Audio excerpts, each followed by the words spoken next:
By the way, big fan. Who's texting me at this point? Big fan of Chicago. You are? I thought you disliked Chicago. Who's that No. you dislike? Bryan Adams. No, there was like a band you disliked, I thought. Yeah, they're coming to Spartanburg. You take it on the run, baby. That's the way you want it, baby. Then I don't want you around. Da da da da da da da. Welcome in, ladies and gentlemen. Happy Friday. Nope. There it is. What do you mean, nope? It is Friday. It's Friday all day today. I was trying to do that for your REO Speedwagon, and I clicked on the wrong button. And I can't fight this feeling anymore. I've forgotten what I started fighting for. And there are people out there who said I sang that well. That shows you how bad they are. Throw Thank you. away the yours forever. Stop it. Stop it. Next thing you know, you're going to start singing Air Supply. Good morning, America. Welcome in. Happy Friday. The Rob Brown Show is on your radio. It is the Fan Upstate. I hope that you have had just the most spectacularist of weeks so far. I hope you are ready for a 4-hour sports talk radio extravaganza of greatness, or at least above mediocrity. My name is Rob Brown. The pleasure is almost exclusively mine. It's like 87% mine. The other 13% belong to the guy that is directly across from me today. The guy on the buttons and the switches and the knobs and the levers and the gears and the pulleys and the wheels and the ramps and all the simple machinery required to keep us not just on the radio airwaves, but sounding as good as we do, which is to say, very, very good. He is the great one, Lonzo. What up, Zoe? So my experiment made it 4 days. And if you're watching on stream, you know what I'm talking about. Yeah, I found out. I think Steven ruined it. But my experiment was to see if the mutual love for a certain school was just one part of the afternoon show, the old afternoon show, or if it was both parts. And apparently it's both parts. Although I will say Cole is a Clemson fan, been a Clemson fan for a very long time, and actually a cool Clemson fan because they are out there. Actually, yeah. For those of us who have met the ones who are not, he is cool. He is cool. The orange just clashes with all the red over there, and I don't like it. I will say their basketball team's a pretty good basketball team though. I would say, nope. Didn't work. I thought I had a new ding, ding, ding button. I don't have a new ding, no, ding no, button. it wasn't up because it wasn't? When you plug in, sometimes it will make noise. There we go. Yay. Fun. Exciting. Okay, all right, stop. We can't do that. Can't have a ding battle. Why? Right? Can't battle our dings. Can't go ding v ding. Got to keep your dings to a minimum. Why do I have my ding-a-ling stuck in my head now? Want you to play with. Okay. That's what he was talking about, right? Yeah, yes, for sure. Just a little. My loins have been tingling. We have got a day lined up for you today. Why it is, you ask? Well, obviously, last night we had 4 Sweet 16 games. We had a number 1 seed bite the dust last night. We had a number 1 seed prove to the world why they are the number 1 seed. We had a number 3 seed drop the upset dub. And ladies and gentlemen, let me just read a text that we have already received before the show even began this morning. And it says, and I quote, Rob, so I guess Brad Brownell isn't getting fired this year. Ding, ding. That is precisely and entirely correct. So you put that sound thing, and now you're not going to use it because you feel like you used it too much in the first little bit. No, it's because I just realized I actually forgot to record it, so I got to open it in a media player, and then I don't have the control that I have over there. There we go. Again, it wouldn't shock me if Clemson fires him anyway because it would be like opposite day. he's finally proven that he can coach, and he's got a good team, and they're excelling. And then, as soon as they get bounced, if they get bounced, they're done. He's done. Yeah, that's going to be a no from me, dog. Or another team goes, hey, pretty good. Why don't you come over here? Here's this much money. I was texting with Joy B last night, and I said, we got to the end of the game. Let's call it what it is. Arizona made it spicy there for a hot minute. Zona would not go away. And it felt like the perfect, in fact, I want to say towards the end of the first half, it felt like it was the annual Brownelling time for a minute. My man Joey B, P1, fan of the show, friend of the show, texted me last night into the evening about this game, and he's like, here it comes. Here comes the choke. Hold on. What team does Joe pull for? Joe's a Clemson guy.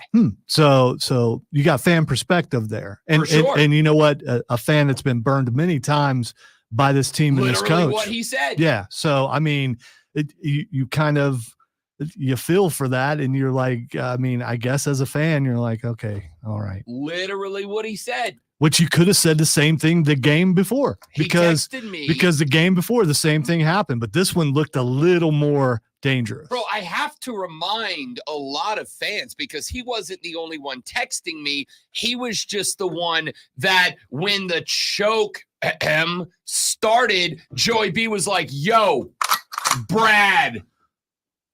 So I'm like, hey, dude, you do know you're in the Sweet 16, right? You do know at this point, like, only good teams are left. Only good teams are left. You don't get Oakland in the Sweet 16. You don't get, very rarely do you have a St. Peter's in the Sweet 16. Only good teams are left, and only good teams move on out of this round. This is the part where the cream raises to the top. Yeah. Well, like most people around this time of the year, and I'm going to say most people, I'm paying attention to college basketball because, all the other people are paying attention because they have money on brackets, but I didn't get invited to ours. So like most people. I'm sorry, where were you on bracket week? That was on vacation. Yeah, Thank you. but like we were trying to correspond on text. You just didn't answer any of that. BS, dude. I texted you so much while you were gone. There's like, Don't lie to the people. I can count them. There's like 4 Don't the entire lie week. to the people. So anyway, I have noticed a pattern with Clemson. They come out, they get hot with threes in the beginning of the last 2 games. They get a decent lead. They play defense. They come out in the second half, and the other team comes back. And then they start grinding again on defense. And this is not that, the other team can't shoot stuff. Clemson's actually playing defense, and that helped them out. And PJ listened to me. And listen, that's obviously he's a listener to this program, and why shouldn't he? It's a 2-time award winner. And you're welcome, PJ. Take the credit. So there was a point where the threes kind of went away, as Lonzo accurately pointed out, and Arizona started chipping away. But before that happened, Joey B hit me on the text, and he's like, and this was when Clemson's up like 12, 13 points. Handful of minutes left in the first half. And he's like, yo, there's no way they can do this in the second half, right? And I said, why? Why is there no way? And here's the spot that you've got to take into consideration. Against a 2 seed. And by the way, a 2 seed that a lot of people thought should have been a 1 seed in Arizona. A lot of folks thought Arizona should have got the 1 seed that North Carolina ultimately got. Against a 2 seed that could have, should have, would have been a 1 seed, you're going to have a fight. And when Arizona fought back, there were about 11 opportunities late in the second half where Clemson could have gave that game away. And it would have been I wouldn't even, you know what? And this is what I told Joey B. I said, I'm going to tell you right now, if Clemson, or if Arizona, playing the way Arizona was playing for about a 5-minute span from about 7 minutes till about 2 minutes left, if Arizona plays this way and wins this game, I still will not get on the radio tomorrow and allow anyone to go after Brad, because this is a 1 seed quality 2 seed. And if you lose a basketball game to them, that's a quality L at the worst possible time, at a point in time where L means you go home. But that's a quality L if you take it. That is not a we choked. That's a we got beat by one of the best, probably 4 teams in America. And as far as I'm concerned, and I've already told Lonzo this morning before we came on the air,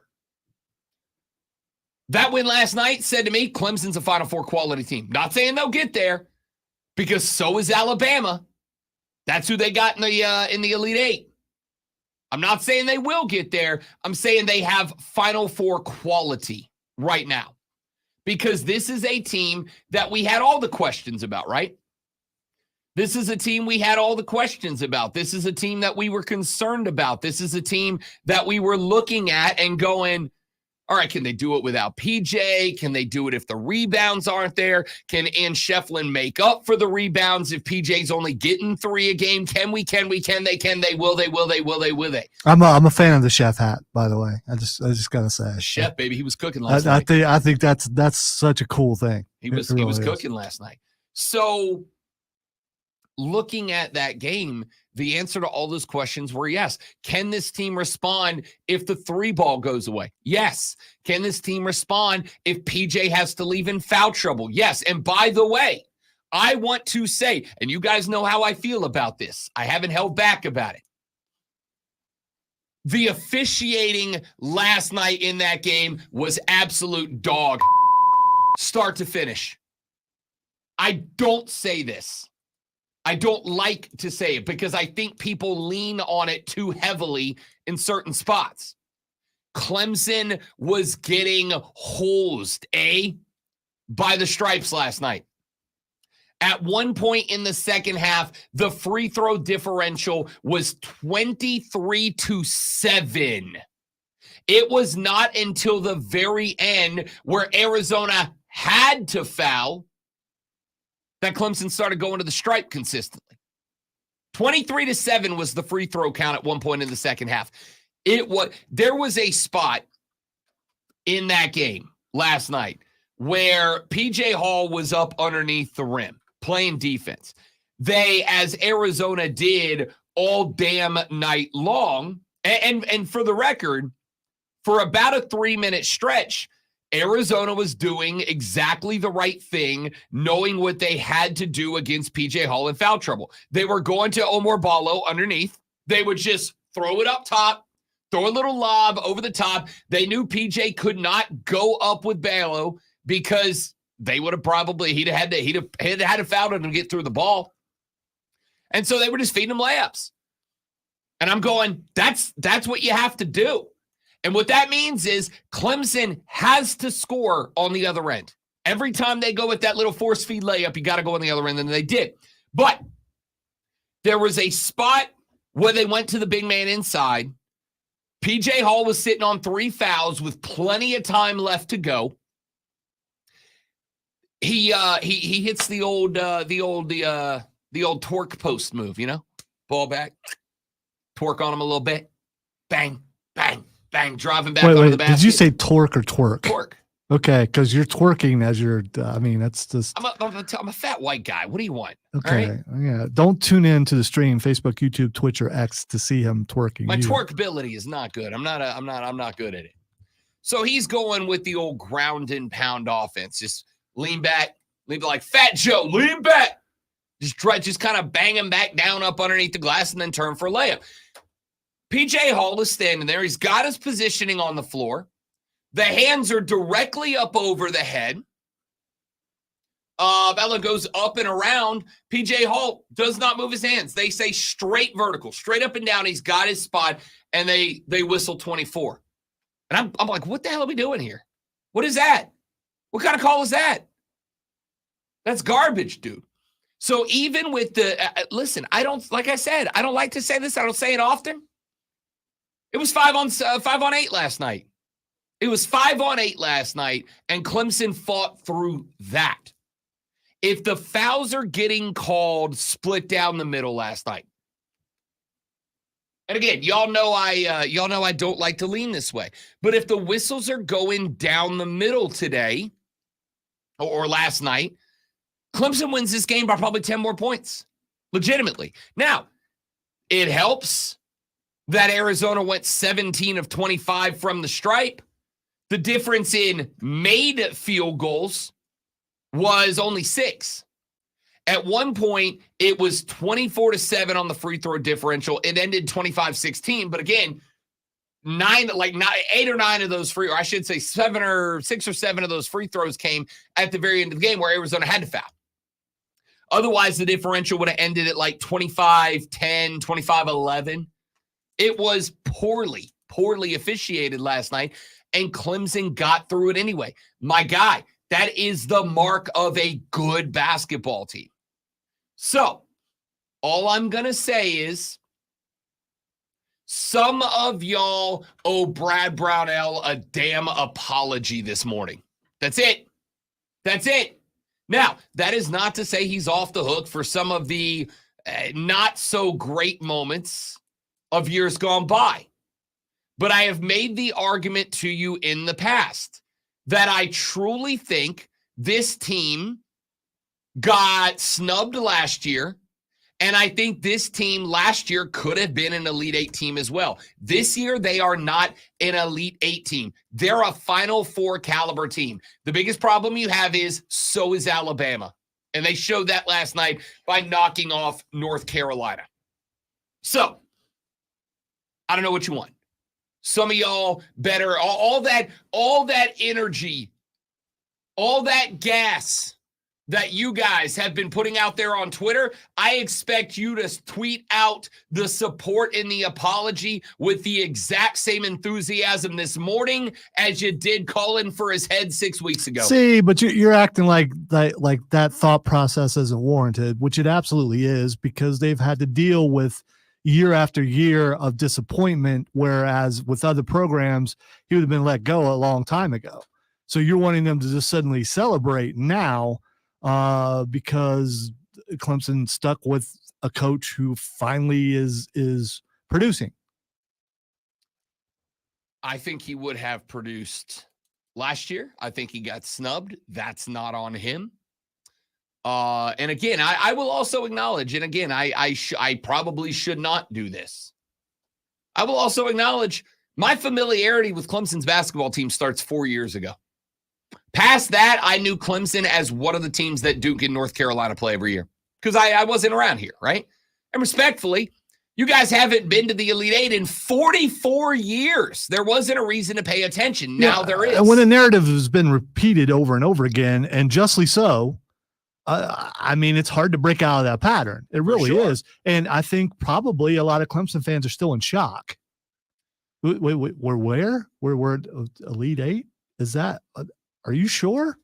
I'm 100% sure. I saw it. No, I was pretending to be a Clemson fan. It was difficult, but I think I'm a method actor. So and I was responding to your fake fan. Oh, okay. All right. I was responding to your fake fan by saying, yes, I'm sure I watched it. I was awake last night. I stayed up way too late because when that game was over, I was jazzed to watch the end of Bama UNC. And when that game was over, I flipped over to watch the Arizona Diamondbacks put a whooping on the Colorado Rockies. Won me quite a bit of money last night. And that game didn't end until 12:45 last night, and then I went to bed. I'm real tired this morning. This is gonna catch up with you. You're getting older, and it was opening day. Like, I'm not gonna watch every 10 p.m. baseball game. I realized that when I laid my sweet handsome head down to bed last night at 1 a.m., I was like, no, can't do this every night. Can't do it. But it was opening day. We had Boston, Seattle out on the left coast. We had Arizona, Colorado out in the desert. I wasn't not going to watch and I'm real glad I did because Seattle, Boston turned into a game. Not so much Colorado v. Arizona. That wasn't much of a game like at all. With a final score of 16-1, great one, including Arizona in the third inning, putting up 14 runs in one frame. And then basically just hitting cruise control down the stretch. 14 runs, one inning against a Major League Baseball team. Colorado's going to be real bad this year. Go ahead and go run line for every team that plays Colorado. You're going to win it. All right. Let's run to a break. When we come back here in just a moment from now, we take a deeper look at the numbers behind the Clemson Tigers basketball win. They get it done yesterday, knocking off the 2-seed Arizona. 77-72 is your final. We'll break that down right here on the Rob Brown Show and the Fan Upstate.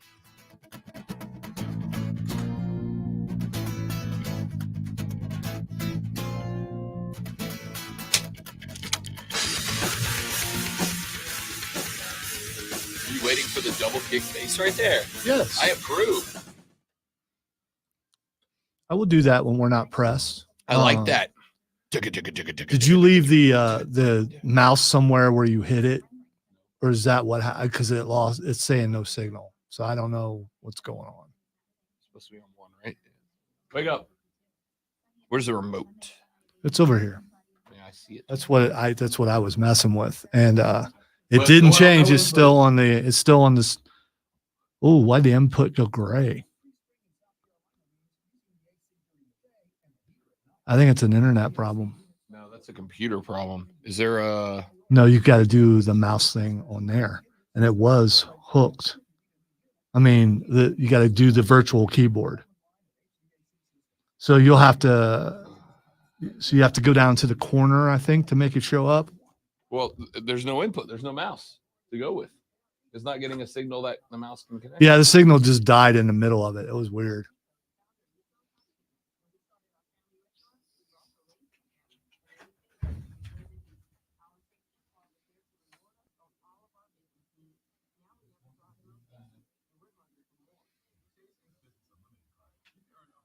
That is not great, Bob.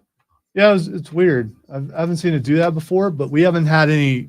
I thought immediately maybe we had some stream problems too, since we've been having internet problems. I mean, that TV's still like a year old, so I don't. Yeah, this TV should not. Maybe unplug it. I don't know which one of those is the plug. I was going to say down at the bottom there where it's plugged in. The old reliable, turn it off and turn it on. That's why I meant unplug it thing so I can reboot. But I stream. yeah, For the show. This is called troubleshooting while engineering's not here. We don't want to bug them for this. When Chris gets here, we'll ask him. But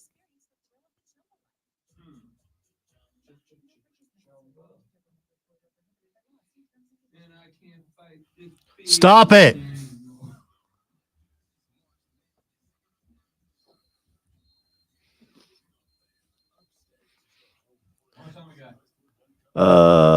30 seconds. You know, this is now I'm imagining that as a refrigerator, the way he opened it. Wouldn't that be cool? Wait, they hooked up like a nice mount back here. Yeah. Like a multi. Yeah, you kind of need to come back over here. But yeah. All right, fine. Now something you did. I don't know what you did. The Rob Brown Show carries on. It's the Fan Upstate. Texas said all this has gotten Clemson fans is more years of mediocre Brad. This shows you can win at Clemson. Now go find a coach who can win at Clemson consistently. End quote. I don't think any of us or you or y'all or anybody else doubted that you can win at Clemson. I don't think that was ever in doubt. I think that's the frustration behind No, Brad it Brown. was in doubt. Absolutely, it was in doubt. You just how long has it been since they've made it this far? 44 years. Which would put some doubt into you. I'm thinking, possibly. Let me rephrase that. All of the ingredients were there for this team, for this school to be able to consistently compete. All of them, all the ingredients are there. If nothing else, you have with a dry spell, you have made the NCAA tournament many, many times. Dry spell. Yeah, 44 I was gonna say of the Sweet 16, because the last time you went to the Sweet 16 was 2018. The last time you went to the Sweet 16 was 21 years before that. So there was a little bit of a dry spell there. Again, it's not frequent, but here is, and this is something we've talked about with the portal and NIL and all of that. The playing field is leveled, and that is in basketball as well. It used to be that UNC and Duke and UConn and Marquette and although at Kansas, Indiana, they all hoarded the basketball talent. And basically, those schools picked and chose who they wanted to have as players at their school, and then everybody else fought for whoever was left over. If you were a McDonald's All-American, you were wearing some shade of blue, and then everybody else was kind of fighting over the scraps. And I don't think it's that way anymore. Then on top of that, how big does development look like right now? How big does development look like with the improvement of the chef?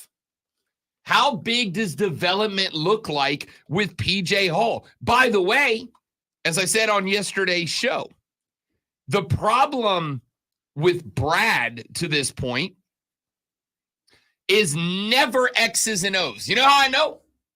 You know how I know? I know because of that inbounds play last night. I know because when Clemson was bringing the ball inbounds under the basket, they called a timeout. They went to the sideline. Even announcer bro, and I got to tell you, I won't drag you too far down this rabbit hole. I was ready to fight announcer bros last night. They were aggravating the crap out of me. They were casually acknowledged that Clemson was getting screwed at the free throw line. At one point, they were like, right now it's the free throw differential that's really keeping Arizona in this game. It's like, thank you for saying it, I guess. Anyway, they went on the inbound. They ran a nice little set piece.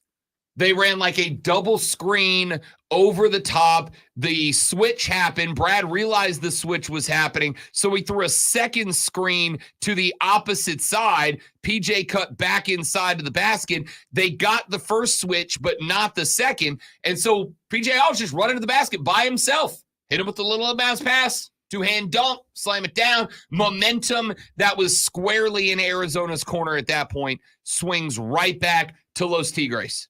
Just like that. And I am so impressed. I'm not playing the meow today. I've decided that. I like that. Yeah, it was I like that. It was a really good game, and I'm not playing the meow today. I like that. A little respect. Put a little respect on it. I dig that.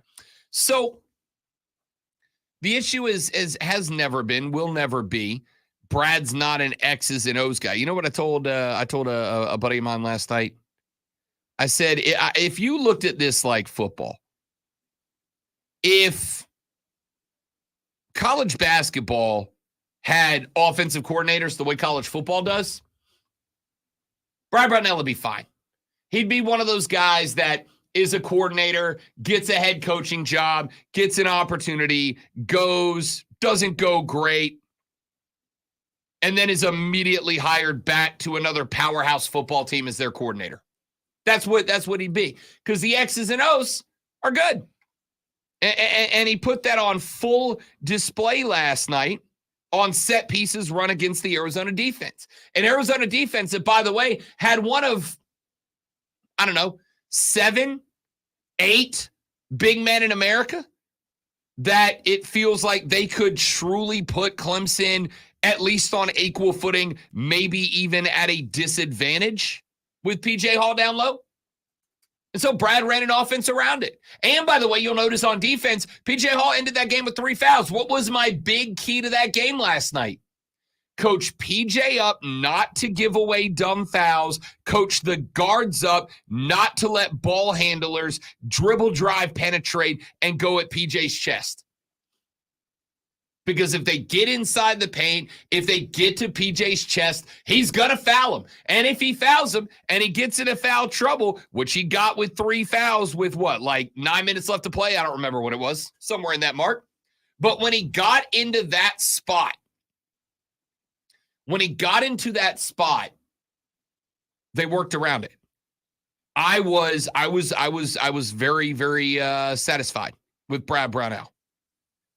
It harkened back to the clip we played you last week when Joe Girard III said, respectfully, you Brad Brownell haters can kiss it. Let me tell you one of the biggest things. When they were crying? Yeah, I Yes. think so. Okay. Yes, it all right. was. Yeah. Very emotional time for that team. A week ago.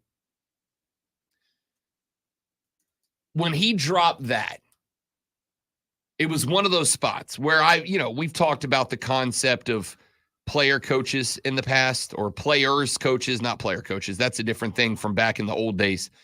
Players coaches. Coaches that players really like to play for, whether they're good or not. And I had kind of been of this mentality of like, all right, is that what this is? Maybe this guy's just a player's coach. But the more I've looked, the X's and O's have never been the issue. You know what the issue has been for this basketball team the last couple of years?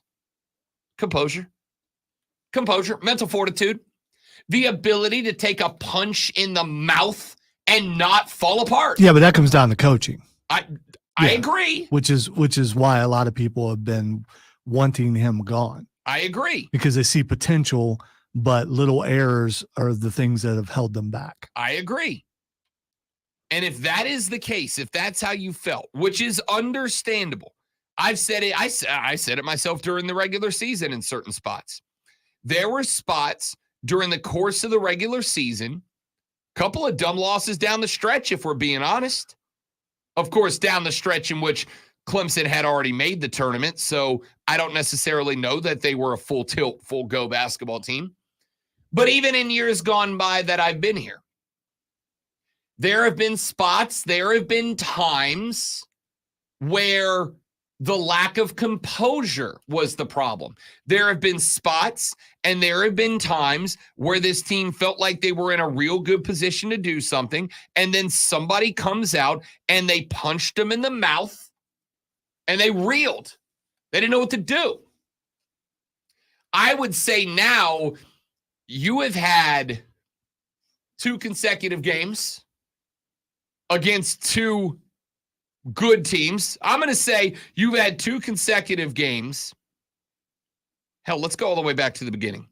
You had 1 game against a good team in New Mexico. You were not a dog to me, but Vegas and the betting public listed you as a dog. You finished that game. You had game 2 against Baylor, a very good offensive team. Not a great defensive team, a very good offensive team. Baylor started firing shots in the second half. They tried to punch you in the mouth. You took that on the jaw. You responded. Then last night against Arizona, a very good, very balanced team, a team that can play on both ends, a team that had a big man in the middle for the first time that could go mano-a-mano against PJ Hall, and they punched you in the mouth in the second half. And let me give you the moment that I went, oh, I like this. Press conference, post game. I heard a little bit of it last night. I watched the press conference this morning right before we came on the air. I was watching it in the Fortress of Nerditude before we cracked the mics this morning. And do you know what phraseology Brad Brownell used? He said, we knew that they were going to punch us in the face. We knew that they were going to throw punches at us. We knew we were going to have to take those shots and roll through it, but we knew we were good enough to do it. I watched last night. They showed a clip of Brad addressing the team in the locker room fresh off the win. Like walking into the locker room after his initial courtside interview post the dub. And he walked in the room, and that's exactly what he said to the team. He looked at the team, and he goes, hey, I told you, they're going to go on runs. They're going to punch us in the mouth, but we're good enough to win this. And he said, so here's what I want you to do. I want you to enjoy this one. I want you to enjoy it for a little while, but we didn't come here to win just one, and the team lost its mind. I'm going to tell you right now, everything I saw, everything I heard post-game out of this cat, as far as I'm concerned, that plus the win over a 2 seed to move to the Sweet 16. This isn't a situation where you got an okay team that caught a real lucky draw through the bracket, right? You're hungry, aren't you? I You're really thinking am. brisket, which is just weird. It's just beef. But anyway, Brisket's delightful. yeah, but I never heard it called brisket till I moved down here. It's a brisket. It's just beef. Smoked is the best way to go. Beef. So you go to McDonald's and you're just like, I'd like beef, please. Doesn't everyone? No. Okay. I'm not doing this with you. It's too early. It's too early for that. I like this dude, this cat, this coach took me from a guy who, even a handful of days ago, my thought was the problem that you have with Brad is not X's and O's. The problem is the mental fortitude, the mental composure of this basketball team. And last night, they were as composed as anybody else. They were as composed as anybody else. They handled their business. They got knocked around by Arizona in the second half, and they had plenty of chances to roll over. They had plenty of spots where the pressure could have been too much. They had plenty of spots where a team that does not have mental composure could have laid it down. The inbounds play, what'd they do? They saw their spot. They ran the play. They executed it flawlessly. I said going into that game, you have got to protect PJ Hall. You got to protect PJ Hall. What'd they do? They protected PJ Hall. And who was the guy, if you don't believe me, go check my Twitter. Who was the guy that I told you 2 days ago was going to have to win or lose this game for you? Chase bleeping Hunter. Who won that game for Clemson last night? Chase bleeping Hunter. Dude was on fire. Dude was en fuego, for sure. He was everywhere, knocking down shots, knocking them down. That 3 he had with like 4 minutes remaining, that killed the Tide. Diesel had pointed out at that point, he said, this feels like a turning point in this game for Arizona. And then like a possession later, Chase Hunter knocks back a 3 from 1.5 feet behind the arc. And I went, there's your turning point, Diesel. Not in like a snarky I'm a jerk way, because he wasn't, at my house. That's how it works when you're Xing. You throw something up there, almost immediately after you throw it up there, 100%. something totally the opposite happens. For those of you that have followed me on Twitter over the years, you have noticed that I have really dramatically pulled back on my emotional reacting on Twitter, because inevitably, whenever I go, Dennis Allen sucks, the defense forces like 9 3-and-outs in a row, and I look like a jackass. So, yeah, I've had to stop that. But, yeah, I mean, he wasn't wrong. He wasn't wrong. It absolutely did feel like a turning point. It felt like this is the moment that Arizona crushes hopes and dreams, because this is the moment where Clemson loses basketball games. And instead, Chase knocks down a big 3. They go down, they get a defensive stop. What was in a spot where it absolutely could have gone to be a 2-point Arizona lead, now it's a 5-point swing the other direction, and Clemson's back up 4. And Arizona has basically had 2 immaculate offensive buckets that got them a -1 in the score differential. It's about as good as you can, ask for. Texture says, Rob, I feel like the mindset has kind of been Clemson can't win consistently against the tobacco road teams. To your point, now Clemson can. Yeah, exactly.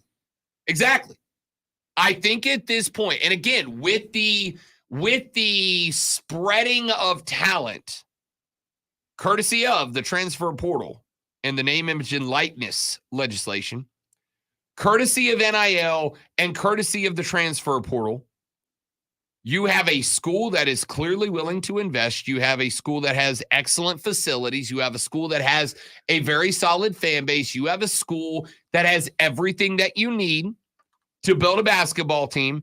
And would you look at this? Now you've got a school that's got a coach that his players are telling fans, if you're not on board for that, then kiss my. And if the players are willing to do that for their coach, they're in. And now you've got a team that not once, not twice, but 3 tournament games in a row has taken a shot to the jaw and has responded not once, not twice, but 3 times in a row. You can't ask for anything else. If they get bumped by Bama in the next round, great one, it's already a successful year. Yeah, but the people who want Brad gone will start being loud again, even though this has been a very good season for Clemson. You know, if that only worked that way, but it does not. At this point, no matter what happens, no matter where it goes, this is a successful year. It just end of story. It is a successful year. Let's take a break. We'll come back. We'll wrap up hour number 1, talk about the other 3 games that took place last night. Your opponent in the Elite 8, Clemson fans, will be Nate Oates and his University of Alabama Crimson Tide. Roll Tide! We'll talk a little bit about what that matchup might look like coming up in a handful of days when we return. It is Rob Brown. It is the great one, Lonzo. It is the Rob Brown Show. It is the Fan Upstate. All right.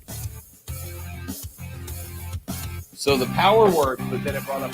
Okay, there we go. Do you know what profile it was under? It must be. No, it would have been under mine, but yes.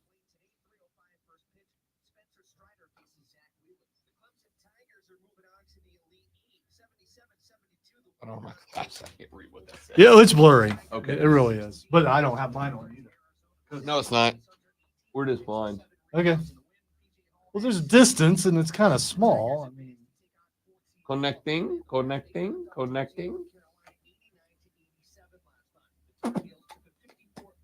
yeah.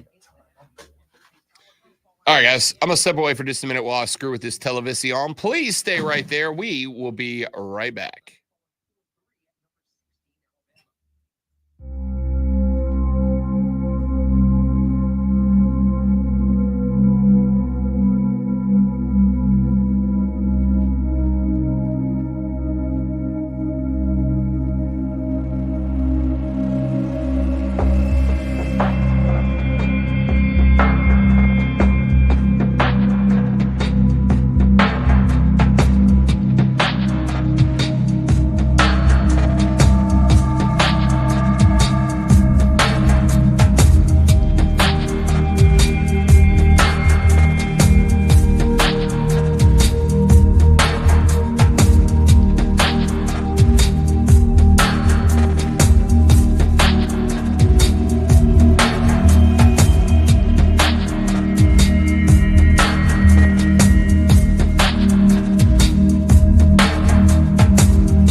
And we're back. The Rob Brown Show on your radio. Rob Alonzo and you. Alabama 89-87 winners over the North Carolina Tar Heels last night. The upset over the last one seed to get into the tourney. Good win for Bama.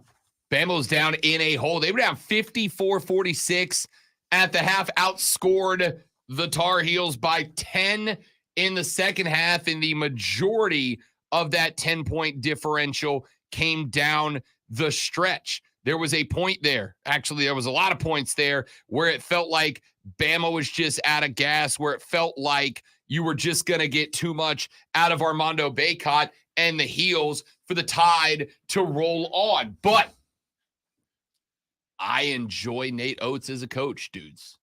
I enjoy Nate Oates as a coach. I like this guy a lot. And last night he put on full display why. Because at the end of that game, Nate Oates put on a clinic on how to work a basketball team, on how to get the most out of a basketball team. You got 24 out of Grant Nelson. You got 19 out of Rylan Griffin. You got 19 out of Aaron Estrada, who is going to be those two predominantly, those two guards are going to be a problem for Alabama or for Clemson. Let me tell you why I think it is that you are in a real good spot here.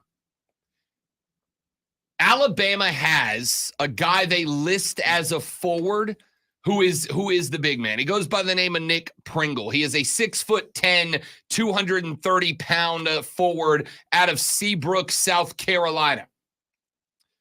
And a good player. But he gives you about 12, 13 minutes a game on average. This year, he bumped that average up to 18-ish minutes a game. He's not going to give you a full game. And when Nick Pringle comes out of the game, they don't really have anywhere else to go for size. They've got Muhammad Wagi, who is a 6'10" junior from the Bronx in New York. But he's another guy that is going to give you, he gave you 2 minutes last night. He gave you 2 minutes. Now, on top of that, he is a, I'm not going to say finesse big man, but he's a finesse big man. There's not a lot of oomph to him. This game, if there is a game this year that has to be won by PJ Hall. We talked about Chase Hunter.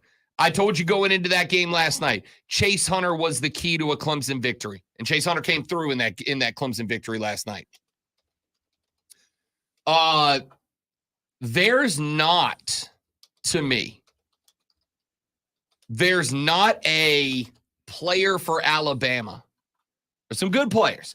Real good guard play out of Alabama. They do have a 6'11" guy by the name of Grant Nelson as well. Grant Nelson's a 12-point a game guy. He's a dude that's going to give you, on average, 23, 24 minutes as well. They're going to roll 6'10", 6'10", 6'11" in the middle. None of them are PJ Hall.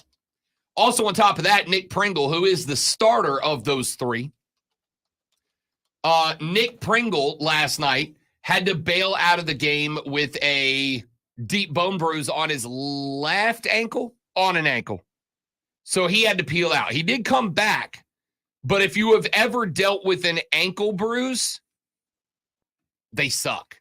And they suck because unless you just sit around and do nothing, unless you just pop the rear into the lazy boy and don't, walk or stand for about a week, you keep putting pressure on that bruise over and over and over, and it makes it hard for it to heal. So this spot to me is a real good one for Clemson. Texter says, Rob, why is Clemson in a good spot? Clemson beat this team in Tuscaloosa this season. Simple as that. They have a shot. Dude, they don't just have a shot. They don't just have a shot. There's more than a good chance they win this game tomorrow. Their biggest big man has a bone bruise on the ankle. I'm attacking Nick Pringle constantly. I'm having PJ Hall needs to touch the ball every possession this time around. I didn't feel that way last night. I felt last night like guard play was going to win or lose this game for Clemson. It was going to be Chase Hunter. It was going to be Joe Girard. It was going to be the guys around the perimeter opening up the floor, and when PJ Hall became available, go to the inside. This game's the exact opposite. Yes, Bama has size. Like I said, 6'10", 6'10", 6'11". Bama has size. They don't have the talent on the interior that you have with PJ Hall. You have to, not an option. You have to run the offense through him in this game. You just have to. You've got a 6'10", 238-pound big man in the middle who's got about a 10-pound weight advantage on the next closest guy and the guy that is a little banged up. I don't know how serious that bone bruise is on his ankle that was reported during the game last night. I know he had to leave the floor for a little while and go to the locker room. I know he came back out dressed and ready to play. But again, I have had an ankle bruise before. They're obnoxious and they don't go away. And it's not one of those injuries that it's like, well, once you start playing, you forget about it. Nope, you don't. Every time you step, you remember exactly where you're dinged up. I think this game has to go through PJ Hall. I think in the last game, it was about playing from the outside in to open the floor up for PJ Hall in the middle against their big men. I think in this game, it is more about the big man contracting the floor, shrinking the floor in order to allow the guards on the outside to succeed. I think it is more about creating a situation in which PJ Hall opens the floor up for Girard and Hunter to keep doing what they're doing. You still got to shoot the three. You still got to shoot the three. You still got to shoot the three well. That part is not an option for you. But to me, in the last game, you were utilizing the three to draw Arizona's offense or defense out to you to then get the ball to the inside. In this one, I think it's the other way around. Bama is adept with their guard play. So what do? You get the ball to the inside. You let that defense collapse. Bama's going to throw a mix of man and zone at you. You let them collapse their defense. Preferably, you get them to switch to a zone so that they can provide whoever is guarding PJ Hall at any given moment with a little help side assistance. And once everybody collapses to him, now all of a sudden, your shooters on the outside have room to shoot. That's how this game plays out. I'm going to tell you right now, tomorrow night's going to be fun, dude. Tomorrow night's going to be fun. I could see this game ending 94-92. I could see this game ending 64-62. Clemson's good enough to win this game. But much like against Arizona, mission accomplished, you're going to have the right play. At this point, I trust Brad Brownell to do that. And more importantly, you're going to have your players elevate, escalate, and execute. Alabama plays a motion ball. They want to get in your head. They want to get you frantic. They want to get you out of spots. And once they knock down a couple of threes and they get going, they feed off of that. Do not let them get there. Now, if you want energetic, dang, I screwed my own segue. If you want frantic, but well executed, it's this. And other basketball that was played last night, the top half of the left bracket has its Elite Eight teams. The UConn Huskies showed why they're the number one overall seed with a 30-point, 82-52 win over San Diego State. The number 3 Illinois Illini proved the doubters wrong as well, knocking off the 2 seed Iowa State 72-69. The Huskies and Illini will meet in the Elite Eight. The 18th ranked Gamecock baseball team fell on the road at Alabama 4-3. The Gamecocks had 8 hits and jumped out to a 2-0 lead in the first, but allowed Alabama to score once in the 5th and twice more in the 7th to take command. Hey, I don't know if you knew this, but we have a new show in the afternoon from 3 to 7 p.m. Our brand new local show, Wire to Wire. Cole, Bryson, and Diesel get you up to date on the latest local and national sports news. Great guests, great debate, and a lot of fun. It's all Wire to Wire.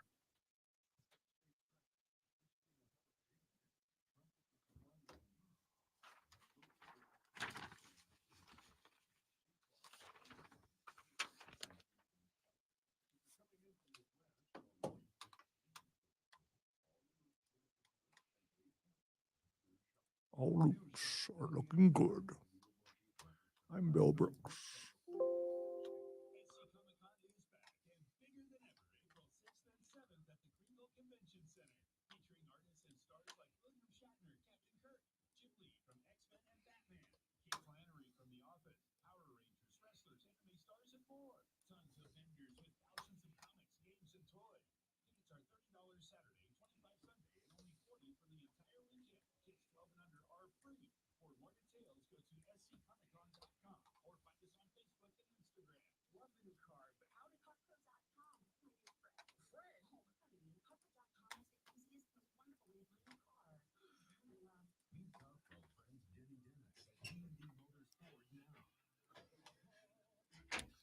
So who was Kate Flannery in The Office? I didn't watch The Office enough. The redhead. She was Because she's going to be at South Carolina Comic Con, and I just she's incredible as a person. What was her character's name? Meredith. She was the Office wild one. Oh, okay. They had one of those.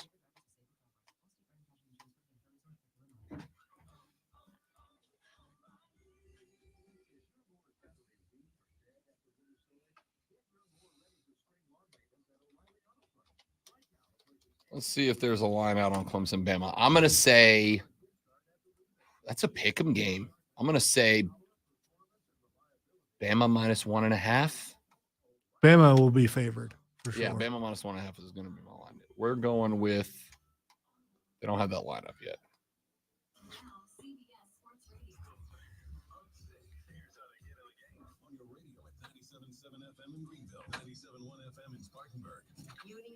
Listen on your phone, download the Odyssey app, and search The Fan Upstate. There's a whole lot more to know about sound if you really want to go into the subject.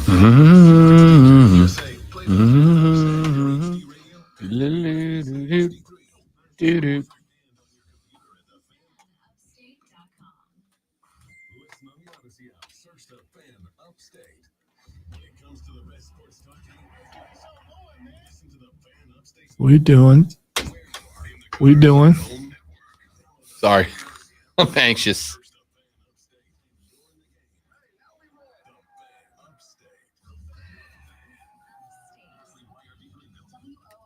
I was worried you were going to say something. That's the reason No. why I turned it off really quick. Because you even went into the microphone and it's like, it's not time yet. Don't do that. You ready to go?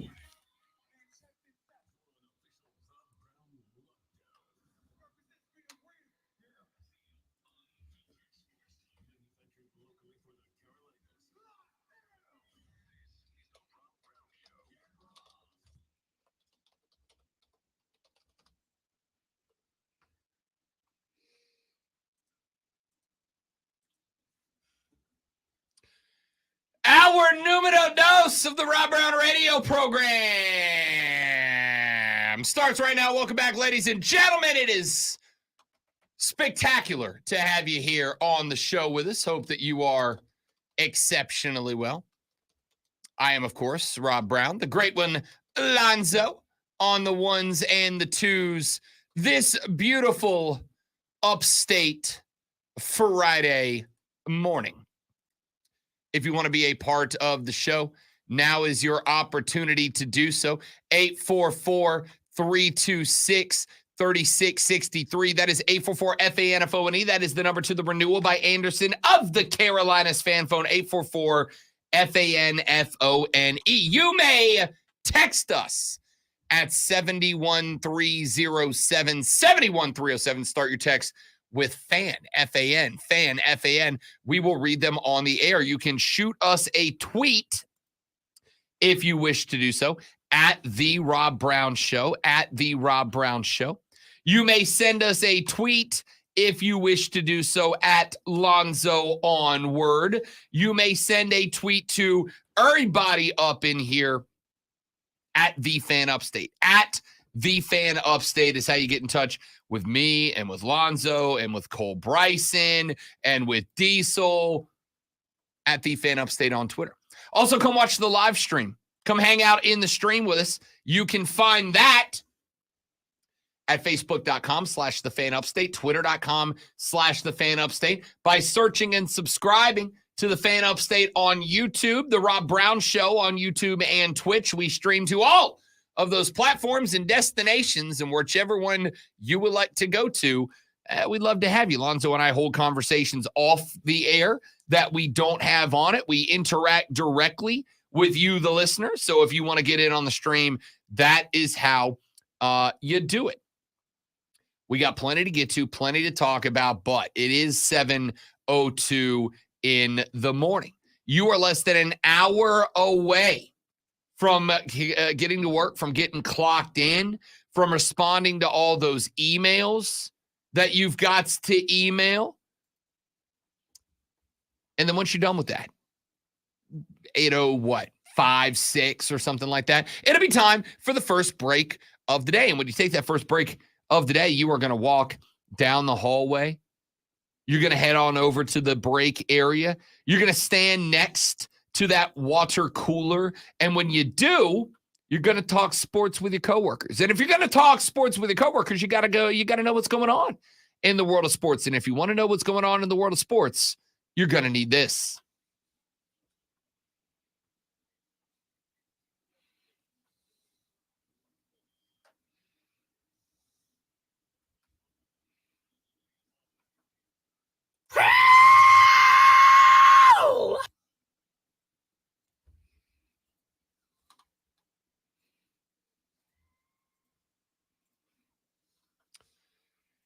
The first half of the Sweet 16 took place yesterday. This is item number 1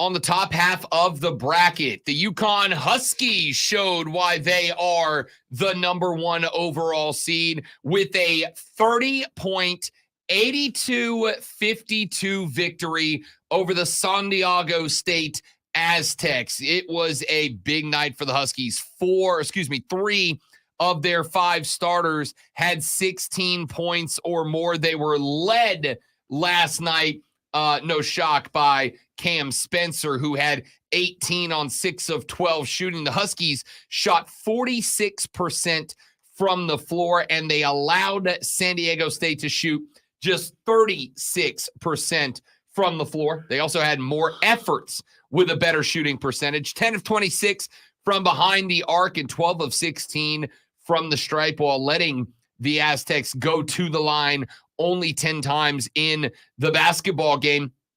This game was never a game. UConn led by 9 at the half, and they allowed the Aztecs to score only 21 in the second half. So they move on after a phenomenal game last night. They will be met in the round of 16 by the Illinois Illini. They went up against Iowa State. I got this one wrong. I very much thought the Cyclones were playing Houston-esque ball that was going to get them into the next round. Instead, it was the 29 put through the bucket by Terrence Shannon Jr. that led the Illini to the dub. Illinois shot 42% from the floor, 9 of 29 for 31% from beyond the arc. The Cyclones shot 46% from deep, but they only lifted 13 threes. They shot less than 40% from the floor, 29 free throws for the Illini, and they only knocked down 15 of them. So you can imagine what this score line would have looked like had they shot closer to 66% and just made a third of their free throws instead of 52% of them. But it is what it is. 16 dimes by the Illini to just 9 for the Cyclones last night. Iowa State, a very good defense. That's why this game was so low scoring at 72-69. But Illinois recognized Iowa State can't score with consistency, so they didn't feel the need to press the issue. The Cyclones move on. They are the 2 seed. They will meet the 1-seeded Huskies in the Elite Eight as we are chalk on the top half of the left side of the bracket. Down on the bottom side of the bracket, North Carolina, come on and raise up, finds themselves bumped from the tournament in the Sweet 16, and it was the Alabama Crimson Tide that got it done. 24 last night for Grant Nelson, 18, 19, and 19 for Sears, Griffin, and Estrada, respectively too. They played good ball. They deserve some respect. 4 starters for the Tide with at least 18 points. Just one with 18, 2 with 19, 1 with 24. I'll tell you why I'm intrigued by this game. Grant Nelson had 24. He's a big man. He's going to get the start. They're going to throw some size at you up front, a 6'10 and a 6'11 in the middle. Pringle, 19 minutes, 1 of 5 from the floor, had 9 rebounds, but just 2 points on the day. The 2 starting big men in this game were responsible for 21 out of Alabama's 43 rebounds. The rest were split up around the rest of the basketball team. I have said it before. I will say it again. Last night's basketball game was always going to be won or lost by the guards, which is why I leaned on Chase Hunter. Tomorrow's basketball game against Alabama is going to be won or lost by PJ Hall in the middle. Got to be able to trust the big man.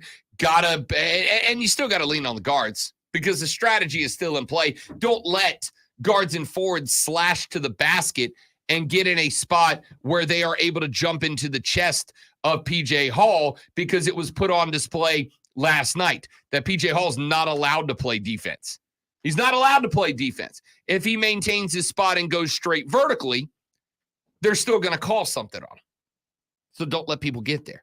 89-87, Alabama gets a couple of last-second buckets to turn away the Tar Heels, and they will square off, of course, with your Clemson Tigers into the Elite Eight with a 77-72 victory yesterday over the Arizona Wildcats. In Shefflin, 14 points. PJ Hall, 17-18 for my dog, Chase Hunter. He went 8 of 15 from the floor. Here's the fun part.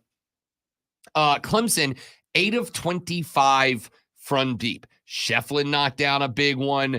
Joe Girard III had a big one late that kind of changed up the trajectory of an otherwise all Arizona momentum shift at that point in the game.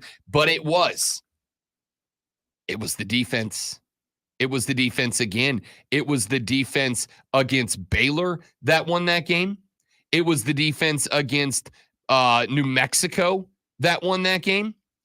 I heard somebody say earlier this morning, well, you know, Rob, if Arizona was shooting better than 37% from the floor, closer to the 50% Clemson shot, if Arizona shot better than 5 of 28 from deep, good for 18% from 3, if they would have shot better than those two numbers in the game, they would have won that game. Yes, that is how numbers work. The higher number in basketball ordinarily wins the game. Or always. Yeah. The problem is that you've now had 3 games in a row where that's true. We've now had 3 games in a row where the next day the haters. The next day, the haters. The haters. The haters. The haters. The haters. The haters. They like to drink their haterade and eat their hater tots. Have said, Rob, if they shot better, I agree. But if it happens to one team, it's a fluke. If it happens to two teams in a row, if it happens two times in a row to two teams, it's a pattern. If it happens to three teams in a row, that's just who that team is. And this is just who this team is. They're going to hold your shooting percentage down. They're going to out-rebound you, and they're going to get second chance opportunities, and they're going to make you pay for it. Yes, it would have been better if Arizona would have knocked down some free throws, 17 of 25, had the free throw advantage until the dying breaths of the game. It did not matter. Clemson gets it done. They're on to Alabama in the round of 8. You know, I crack all the time about defense being used as a reason for lack of good shooting, but Clemson is playing really, really good defense. They absolutely are. Consistently for at least this tournament. It's a trend. We'll see if they can do it against Bama. 3 games in a row, the Clemson Tigers defense has been real good. And it's a bend not break defense. They let teams back in, and they've done that the last couple games. They managed to pull it out at the end. But I love it because even when they do, they go down and they just settle in on the offensive end, play their game, slow it down, make sure they're making good shots. So UConn, Illinois in the Elite Eight in the upper portion of the bracket. The winner of that will meet the winner of tomorrow's contest between Alabama and Clemson. Tip-off of those games, 6:09 for UConn, Illinois, 8:49 for Alabama and Clemson. We do have the sweet Alabama and Clemson, excuse me. We do have the Sweet 16 on the other side set tonight. We are going to go first game at 7:09. That is the upstart NC State, the lowest remaining seed in the tournament, at the 11 seed, taking on the 2-seeded Golden Eagles of Marquette. That is at 7:09. Then at 7:39, the 1-seed Purdue takes on the 5-seed Gonzaga in what could be a very good contest. I still think Purdue covers. Then at 9:39, the 1-seed Houston takes on the 4-seeded Duke, and we wrap it up at 10:09 when Creighton takes on Tennessee. Late night basketball. The winner of Purdue Gonzaga meets the winner of Creighton Tennessee on Sunday. The winner of Houston Duke meets the winner of NC State Marquette on Sunday. The winners of tomorrow's 2 games and the winner of Sunday's 2 games will, of course, move on to meet in the Final Four. Let us finally move on to item number 2. Baseball. It was so good yesterday. It was so good. Even though I had to wait all the way until 3:00 for my first game of the day, you better believe that I did. And you better believe that I sat down, and you better believe I watched all the baseball. I had 1, 2, 3, 4, 5, 6, 7 screens going with baseball on it in the Bro Cave yesterday. Won't get into everything about it, but the upstart Orioles got the day started, an 11-3 win over the LA Angels. Of course, Mike Trout came in and hit an absolute rocket out of the stadium to then watch his Angels get blown out by the Orioles. The Tigers 1-0 winners over the White Sox. The Twins down the Royals 4-1. The Yankees 5-4 winners over the Astros down at Minute Maid Park, and it was a huge game for my AL MVP candidate, Juan Soto, who had a big RBI single. That was the difference, and also had a missile of a throw from right field to knock a Houston runner out at home plate and preserve the Yankees' 5-4 lead, to win a scoreline that would go on to be the winner. The Pirates beat the Marlins in 12. The Giants over the the Padres over the Giants 6-4. 7-1, the Dodgers get the Cardinals. The Jays knock off the Rays 8-2. That was the same score as the Reds over the Nationals. 4-3 Rangers over the Cubs last night. The Guardians 8-0 winners over the Athletics. The Red Sox get the late night dub over the Mariners 6-4. In that game, Tyler O'Neill hit a home run. Nothing spectacular about a baseball player at Major League Baseball hitting a home run, is there? There is, when you find out, Lonzo, that Tyler O'Neill of the Boston Red Sox, has hit a home run in 5 consecutive opening days. That is an MLB record. He now stands alone. He was tied with 3 other players, including Yogi Berra, for most at 4. Now he holds the record by himself. If you're the opposing team, do you care about that? I mean, do you try to pitch away from that guy so he doesn't get a record? No, not at all. Which they didn't. Of course and they he did. Of course they didn't. I mean, maybe someone consider it next year. I don't know. Here's another fun part. Since Alec Cora has taken over as the manager of the Red Sox, he was 0 on opening days. They asked him why Tyler O'Neill was placed into the outfield out in right field for that game, and Cora went, because he hits home runs on opening day, and I need a freaking win. And he got it for him. And then we wrapped it up late night with the Diamondbacks and the Rockies 16-1, including a 14-run third inning.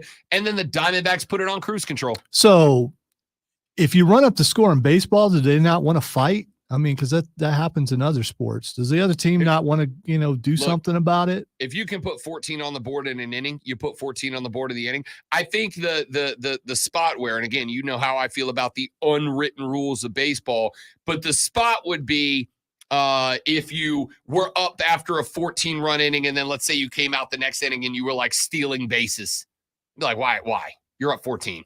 What are you doing? We're not coming back. You're padding stats. I mean, stats are. Oh, listen. So I'm guessing in baseball that some of those guys have incentives in their contracts. If they steal this amount of bases, they get an extra $1 million or something. Oh, sure. Listen, I'm all for it. You can beat a team by 40, beat them by 40. This is professional sports. Yes, the goal is to score runs. Now, in soccer, it kind of matters because goal differential is a metric by which you may be advanced or disqualified, promoted, or regulated. In baseball, there's no awards for run differential. So whatever, who cares? Be better. If you don't want to get beat with a 14-run inning, don't give up a 14-run inning. Get 3 outs. How many pitchers were in that inning? That's a great question. I was watching that game, but it was kind of on in the background because that was happening at the same time as Alabama UNC. The Diamondbacks. I'm thinking after like 7 or 8, maybe you pull that guy and put somebody else in there. I mean, let's see. The Rockies went with Kyle Freeland, who went 2.1, and in 2.1 gave up 10 hits, 10 runs, all of them earned with 1 walk and 2 strikeouts.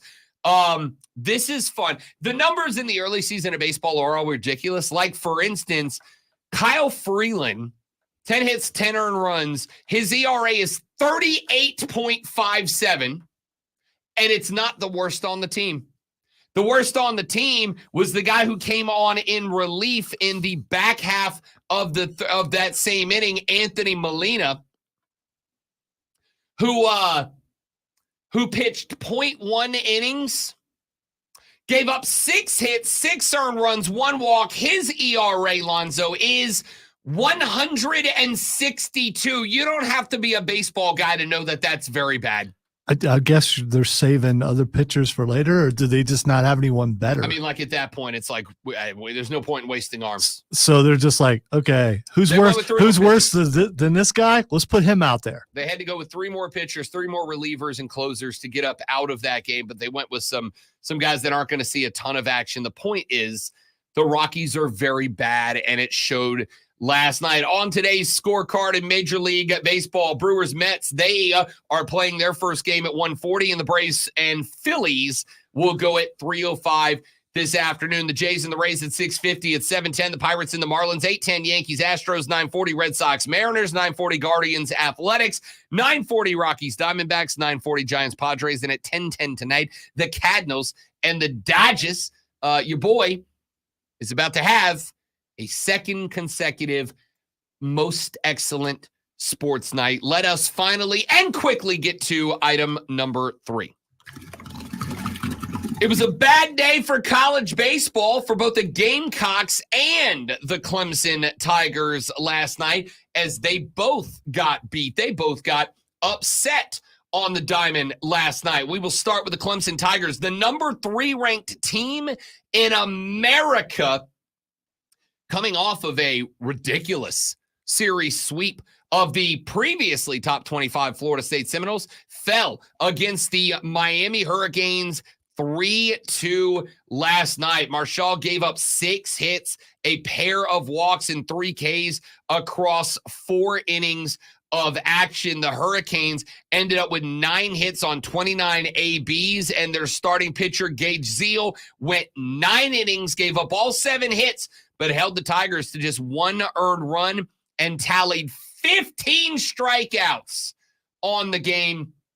Clemson falls against Miami. South Carolina also took an L, drops them to 20-6 as they were knocked off on the road at the Crimson Tide. A little bit more equal of a matchup as South Carolina entered this game ranked 18th, Alabama 16th. The Gamecocks had just 8 hits across 34 ABs in this one. Jones went 6 innings, gave up 6 hits with 5 Ks on the day. They had 4 different pitchers for Alabama, but when it came down to it, just enough of an edge as Alabama plated the winning run in the bottom of the 8th, and South Carolina could not find the equalizer in the top of the 9th. So Clemson and South Carolina hardball both taking the L last night. Let's take a break. We'll come back. Got a lot of stuff we need to get into. Some baseball, some football, some hardwood, and potentially other things.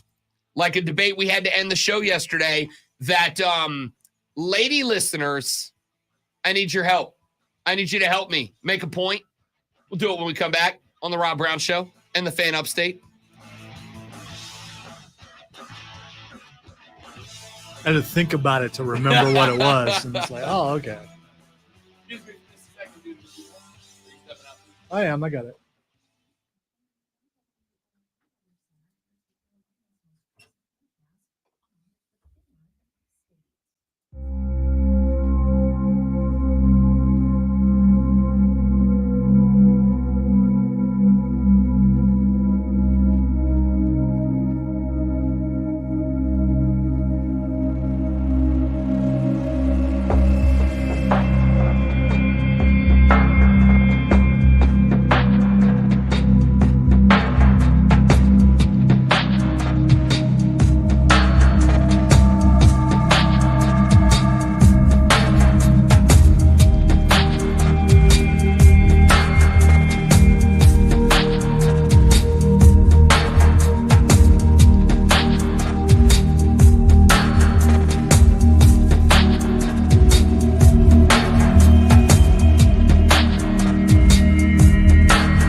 All right, y'all, we back. Thanks for hanging in there. Jesse, good morning, big dog.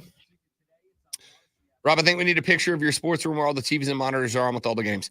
Yeah, I got, let's see, I go big screen. For nights like last night, I have a 35-inch in the bedroom that I move over into the bro cave, but I have to move it back when I go to bed because the lady friend needs it in the mornings. But I'll move that in there. So I have a 75, a 35, 2 laptops, a tablet, and if I need it, my phone. And I had everything going last night.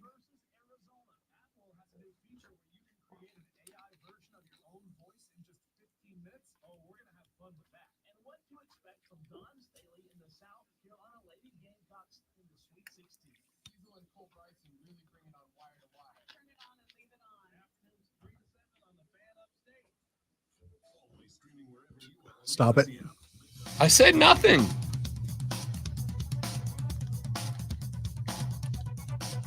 Texture said, as an Illini fan, I'll be struggling through the day after my 1 a.m. bedtime. A 10:15 tip on the East Coast. Do better, NCAA. Wait. What? An Illini fan? They exist. Shout out. They're real, man. Big Ten, yeah. They're real, bro. And also, Texter, me too. Because your boy stayed up for the 10:15 tip. Your boy stayed up to finish Boston, Seattle, which was a great game. I had Arizona, Colorado one. Was not a great game. It was a blowout.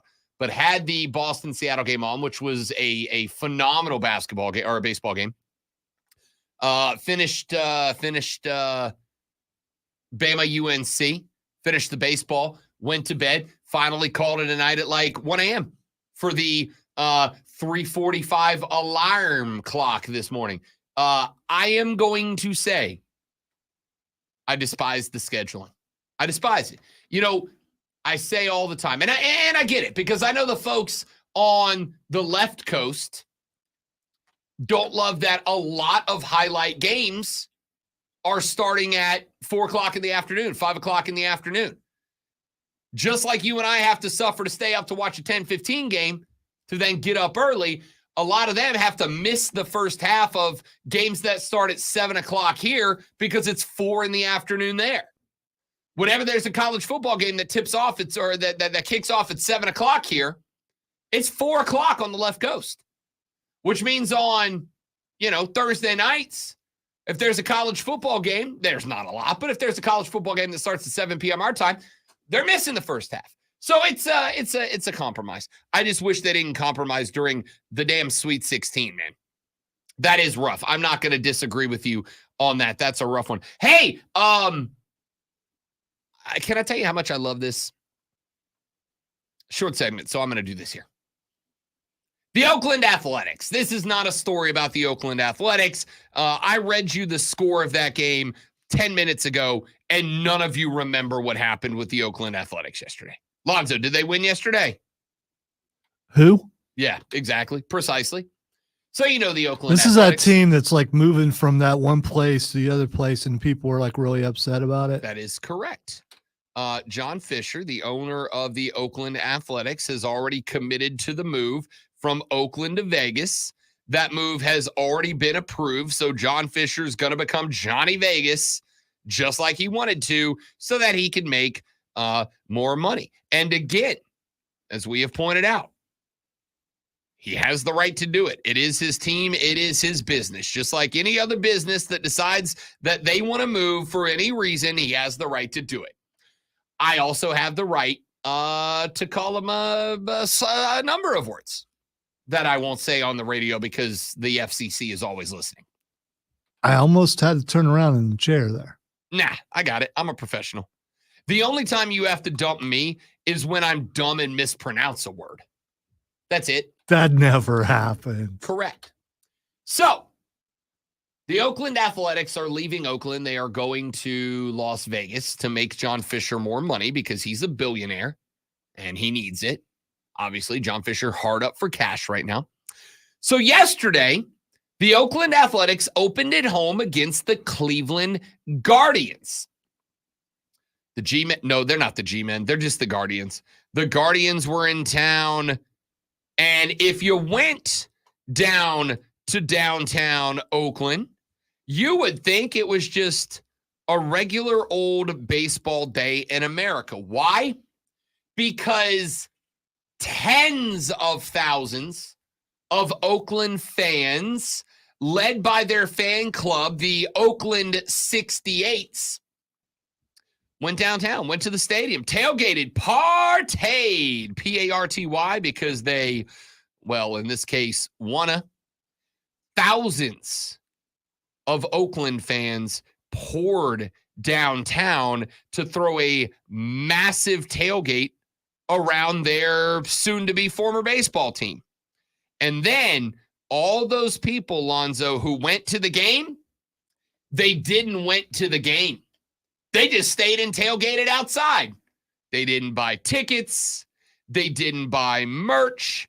They didn't buy nothing.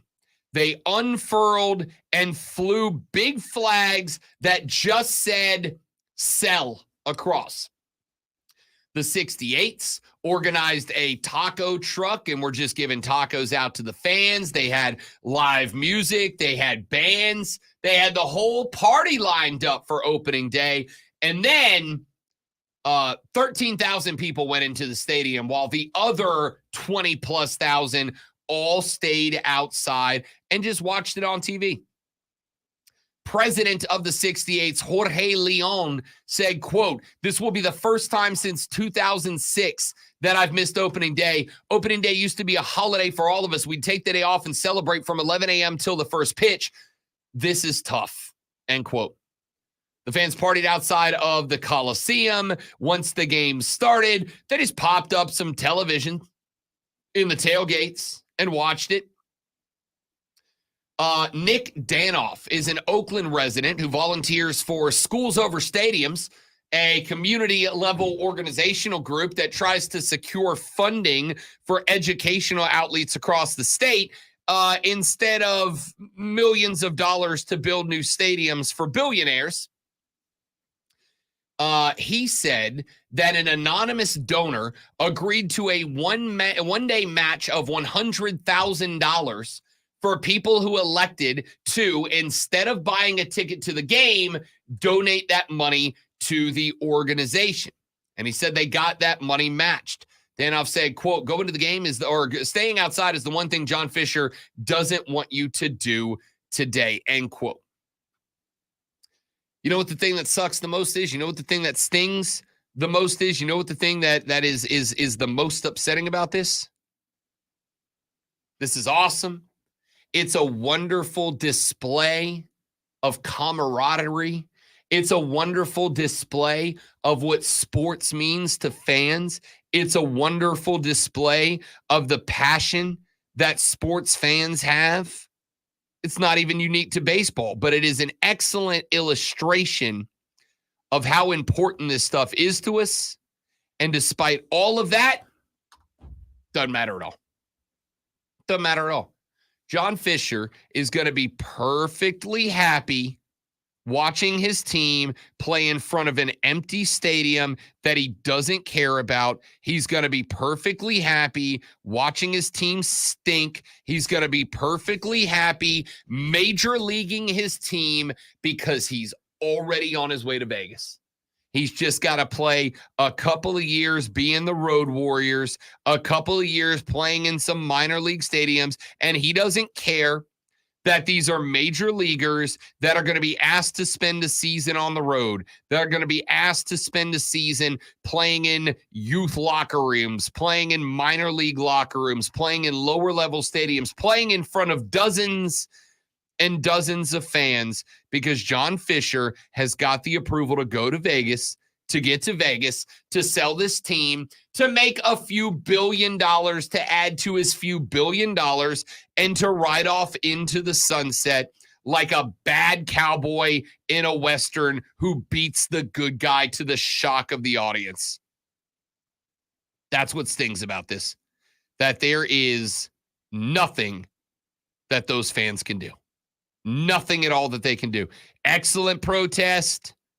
Excellent party. I'm sure it was a wonderful moment. You know what it was? A funeral. That's all. It was a funeral. They're gone. They're dead. They're out. They ain't coming back. There is no way John Fisher is selling this team before it gets to Vegas. Why? because it's going to be worth more when it gets to Vegas. When it gets to Vegas, the valuation of this team is going to go from $900 million to $1.8 billion because Vegas is a money printing machine. It is the reason that the Raiders are there. It is the reason that when the WNBA was handing out teams, the Vegas Aces were one of the first to get there. It is the reason that, and I'll guarantee this right now, the NBA will have a team there in the next 5 to 10 years. I guarantee it. It's just worth too much money. Because, listen, I hate everything about what's happening in Oakland right now. I despise everything that's happening with the Athletics right now. I am crushed. I got a buddy of mine lives in Louisville, Kentucky. His name is Ray. Ray is a lifelong Oakland Athletics fan. His family is from Oakland. He grew up watching A's ball with his old man, lifelong A's fan. And my dude is gutted by this. I am heartbroken for him. And yet, as much as I hate that, as much as I hate John Fisher, as much as I hate what these fans are going through, when the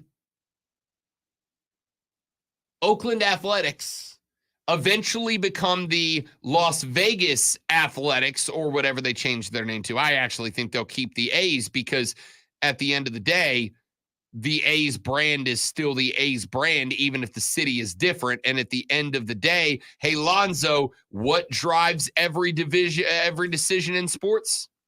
That would be money, Rob. That would be money. Great one. And if there's valuation behind the brand, they're going to hang on to it. So when they become the Las Vegas A's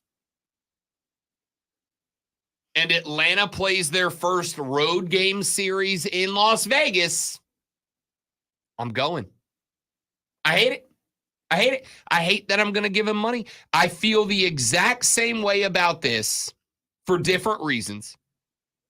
Well, I shouldn't say the exact same way. I am just as cracked up about this as I am another story. You guys know I've said a number of times, I despise the Live Tour.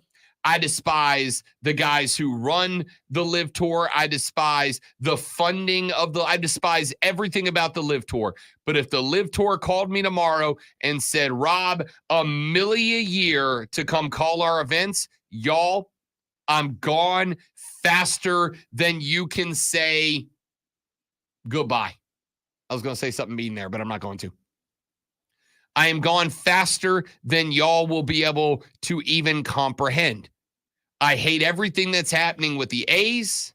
I hate it for A's fans. I hate it for Oakland. I hate it for the history of the game. I hate it for Ricky Henderson. I hate it for everybody and everything. And yet the very first time that the Braves have a weekend away series at the Las Vegas A's, your boy's getting on a plane. He's going to Vegas. He's getting a hotel room on the Strip, and he's buying tickets to watch Braves A's in Vegas, and he's going to spend the rest of the time parked at a Vegas pool gambling. And I can't wait. I hate it. Texter said, if Oakland wanted to keep their teams, they'd still have the Warriors and the Raiders. Why should the A's suffer at a loss when the other teams left? I lost the second half of your text, but I get your, if the other teams left for LA and San Francisco. You understand, those other teams didn't leave Oakland because Oakland did something wrong. Those other teams left Oakland because they can make more money in those other cities. Now, again, did I say there was anything wrong with it? No, quite the opposite. I said as much as it disgusts me, as much as it grosses me out, it is John Fisher's business. It is his business to do with as he pleases. I am not going to What's the difference between this and a kid getting an NIL deal and entering the transfer portal and going somewhere else? What's the difference? There's not really one. There's not really one. In fact, that's but why does this bother you more? Yeah. Because my man's a billionaire. The kids catching NIL deals are broke before they get to college. unless they come from a real nice household, which many of them do.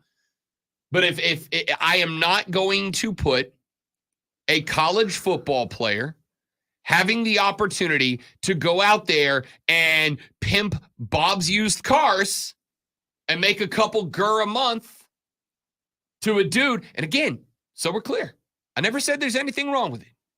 John Fisher has every right. It's his team. He can move that team wherever he wants to move that team. He can go wherever he wants to go. My only thing is, my dude is already a billionaire. And yes, you may call me Liberob the woke warrior. You may call me whatever you want to call me. Call me comrade, whatever you want to call me.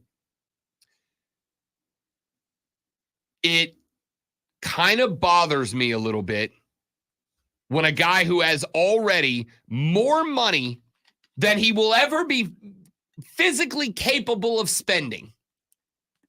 He has more money than any human being can possibly spend, and he is going to undo generations of fandom, decades of history of a team so that he can get more money. It just feels wrong to me. Is it wrong? Nope.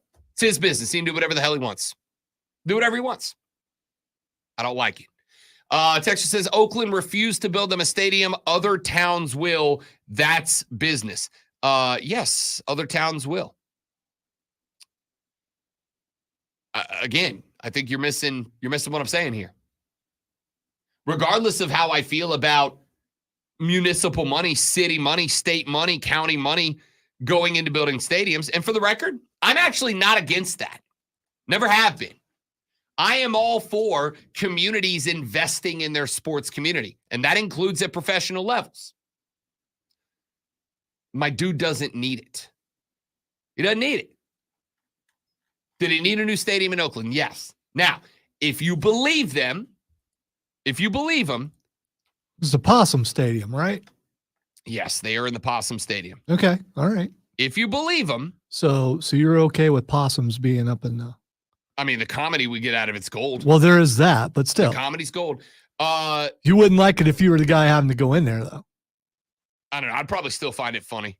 No. I'd be like the guys on the Mets that just turn it into a long-running joke, mainly because of the effortless smack talk you get to run at the team hosting you for 3 days.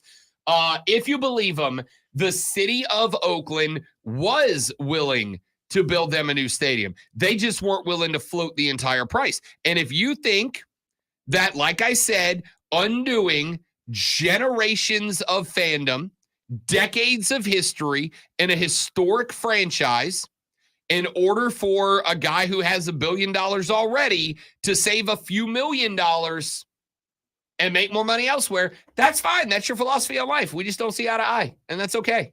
That's all right. It is what it is. Texas said rich owners of MLB teams stay rich by not spending their own billions on stadiums when they don't have to. Again, I'm not disagreeing with it. You guys think I'm kicking the man. I'm not. I just think it's gross. That's it. I can think something's gross while still completely understanding the decision maker behind it. I would join the Live Tour, and I would say I'm gross for doing it, but I would do it because financially it'd be the right decision. Let's take a break. Back after this on the Rob Brown Show in the Fan Upstate.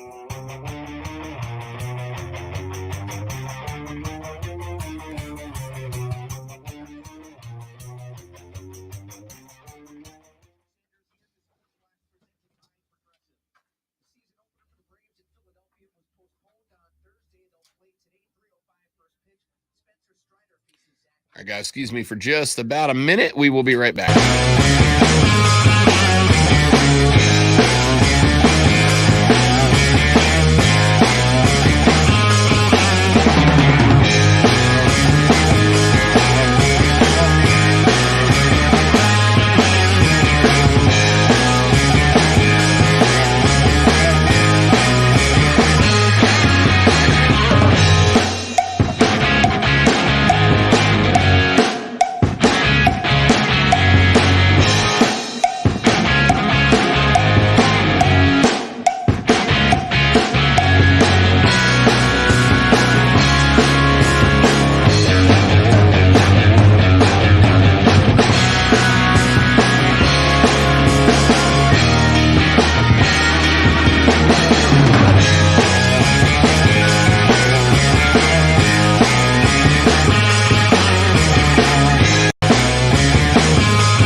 Charlie J. Call QC Kinetics now. QC Kinetics is the nation's leader in regenerative medicine. We're talking about lasting joint pain relief with no surgery, no drugs, and no downtime. It's a fact. QC Kinetics is literally transforming lives. Their advanced treatments harness your own body's ability to restore and repair damaged joint tissue. Pro athletes have been doing this for decades, but now this life-changing treatment is available to you. So you can walk and run and climb stairs and play golf and move again. Pain-free. No pills, no risky surgery. This is an all-natural solution. QC Kinetics has tens of thousands of satisfied patients who have reclaimed their mobility. Take action now and live your best life this spring and summer. It's a great use of your tax refund check, by the way. Call QC Kinetics for a free consultation. You're at 864-448-3772. That's 864-448-3772 in Greenville and Nashville. 864-448-3772. Hey, I got a question for you. You hate bending over to put on your screen. You too much standing or sitting without ever having to touch them. If so, then I have a shoe for you. Introduce the new hand-free Skechers Slip-ins. The new Skechers Slip-ins, you just step in and off you go. You don't even need to lace up. How do Skechers Slip-ins work? Well, it is a special smooth comfort pillow in the heel that helps your foot slide right into place. So just step in them and go. Find new hands-free Skechers Slip-ins for the whole family at Skechers Store, Skechers.com, or wherever stylish footwear is sold. From the Ingles Market Studio, the Fan. Upstate, 97.7 FM Greenville, 97.1 FM Spartanburg. On the Free Odyssey.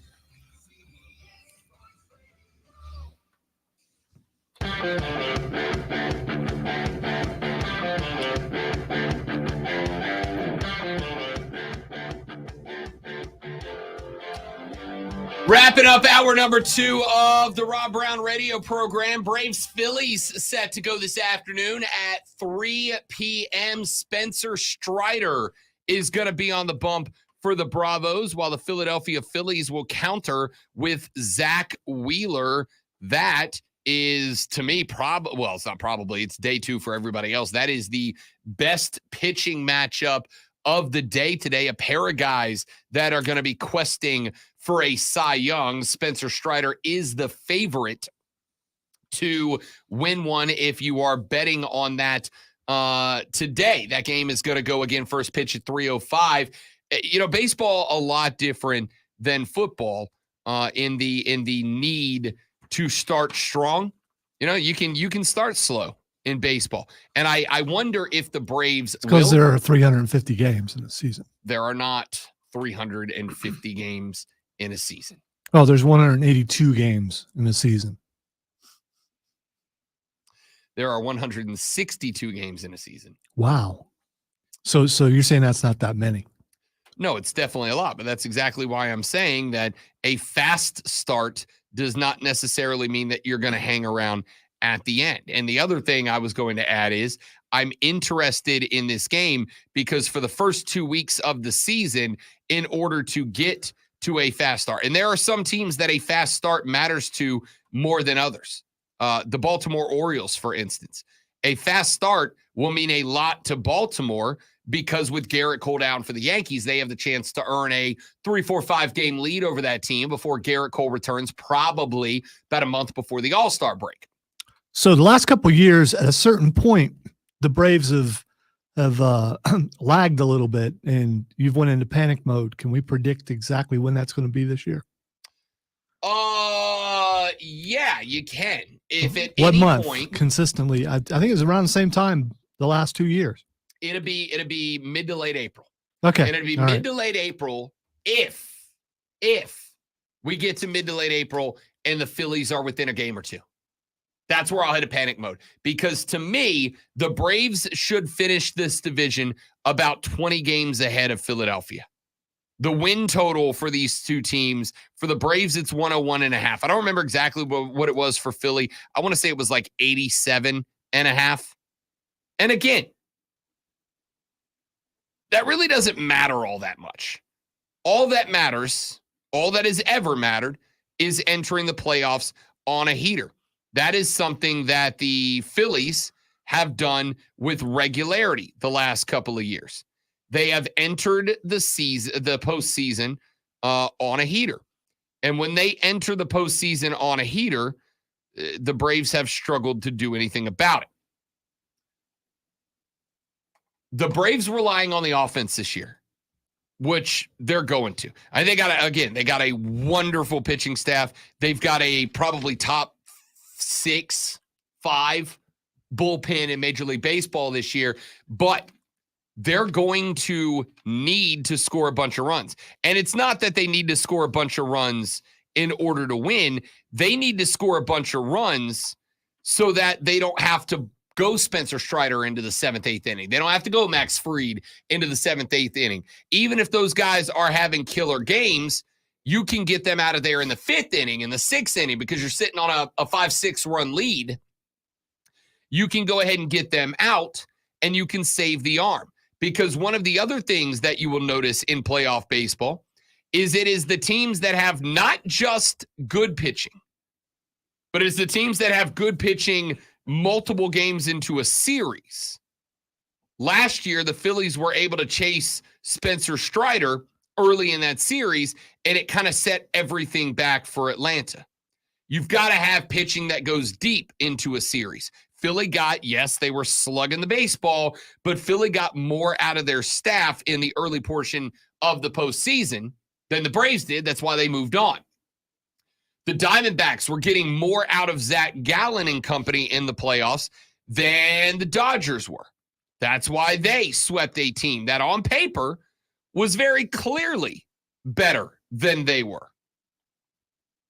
So if you can preserve the starters by having most of your games be games that in the 5th and 6th inning, you're up 5, 6, 7 runs. And so you can go ahead and get your guy out of there early because he has held the opposition to, 0, 1, 2 earned runs.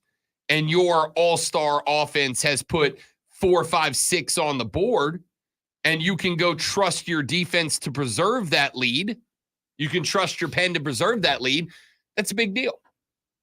So for me, it is important, even though I think the Braves have a big-time advantage over Philly just when it comes to the roster, just in terms of being a better regular season baseball team.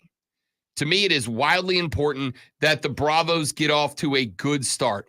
It is important that the Bravos get to a good start, develop that chemistry, develop that lineup sooner rather than later, so that they can make sure they're not having to throw Spencer 9 innings, 8 innings.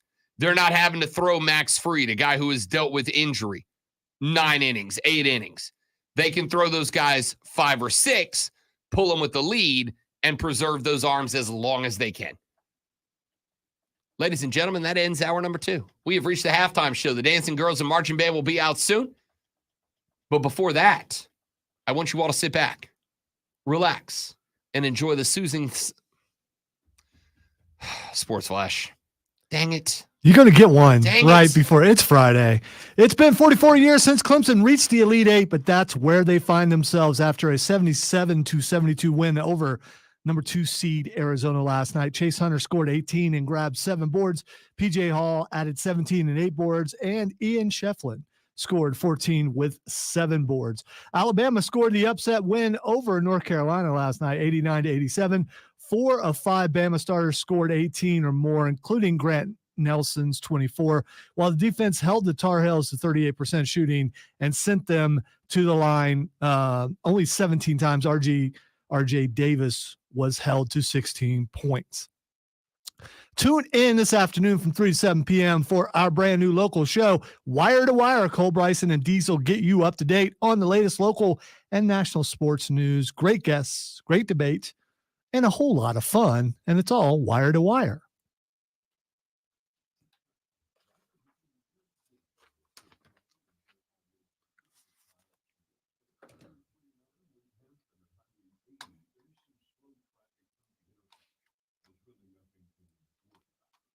I'm Bill Brooks.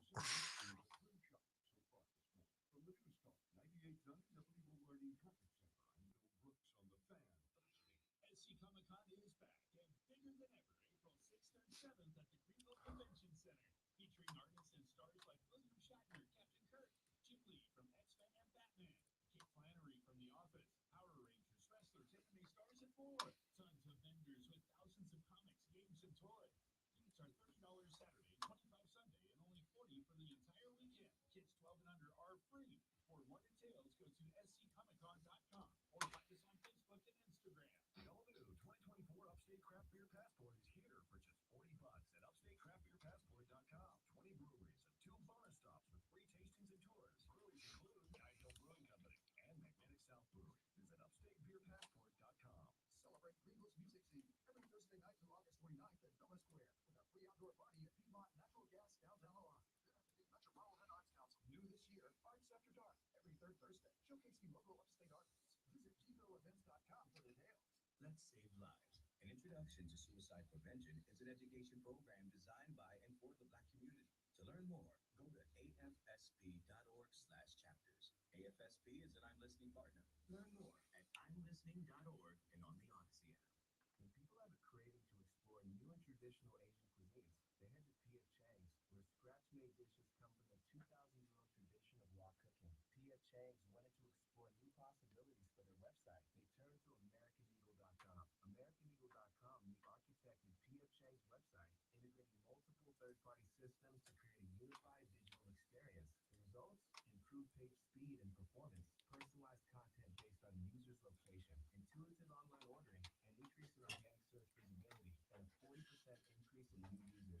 For scratch-made Asian cuisine, visit your local P.F. Chang's or go to pfchangs.com for website design, development, digital marketing, and hosting that produces. Yeah, that's it, James.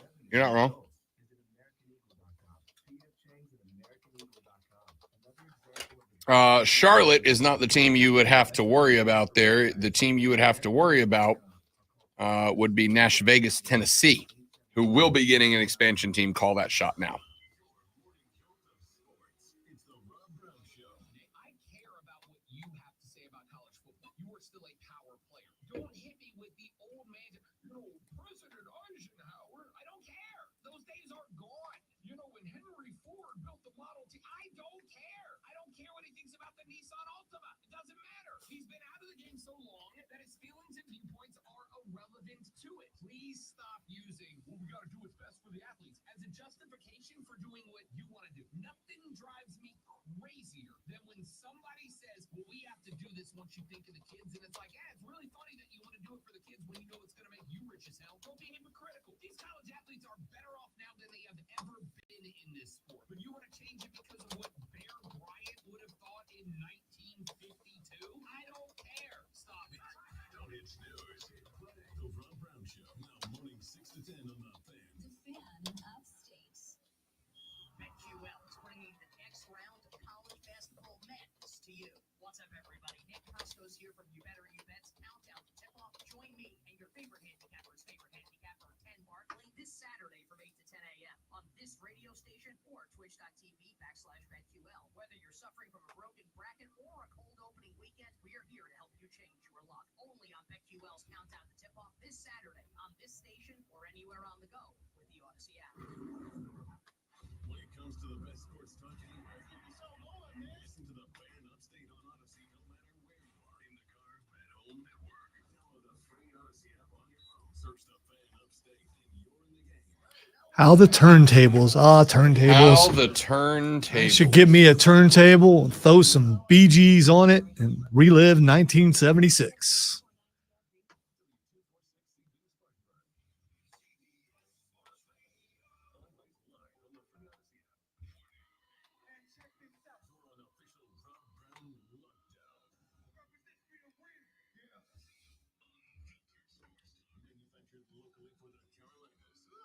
See, Jay Cargill's going to wrestle tonight, I supposedly. did.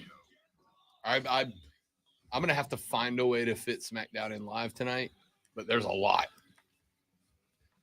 Yeah, I would very much like to fit SmackDown in live tonight, but it's going to be busy up in the Casa de Rob tonight. Like, real busy. We got Sweet 16 games. We got Major League Baseball games. We got MLS games. We got SmackDown. Wait. So you're staying in on a Friday? I'm not going to lie. I stay in most Fridays now. Well, Like, no, you're Rob Brown. Rob Brown doesn't stay in on a Friday night. I'll go if the boys are going out, I'll go out. But Or if someone else says, let's go out tonight. If she wants to go out, we're going out. 100%. 100%. I have come to the realization about my life that I'm now at a point of it's less that we go out and where we go out, who I'm going out with, right? If the boys want to go out, I'll go out. But I also found that at this point, it's very rarely, hey, let's go down to the dive bar and crank back some PBRs while a metal band plays. And it's more, what if we go to the cigar lounge that's got the cushiest leather chairs and the biggest flat screens? Do you fall asleep in those places when No. I'm just I'm curious. not that old. It's a place I will never go to. So, I'm just asking. I'm not that old. Well, That being said, if you said cushy, it might be really comfortable. they are real comfortable. With that being said, my question would be, does anybody have a live band? Does anybody have some music out there that I should go see tonight? I'm not going to because there's too much sports on. But is there? I want you to know. You know who is playing tonight over in Spartanburg? REO Speedwagon. Lonzo asked if I wanted to go earlier because he's a big fan. Is that tonight? Really? Yeah. Wow. Lonzo said, REO Speedwagon's coming to town and I can't take this feeling anymore. Do you want to go? So be careful around the auditorium. Lots of old ladies going to be driving around through there. Gray hairs don't drive well.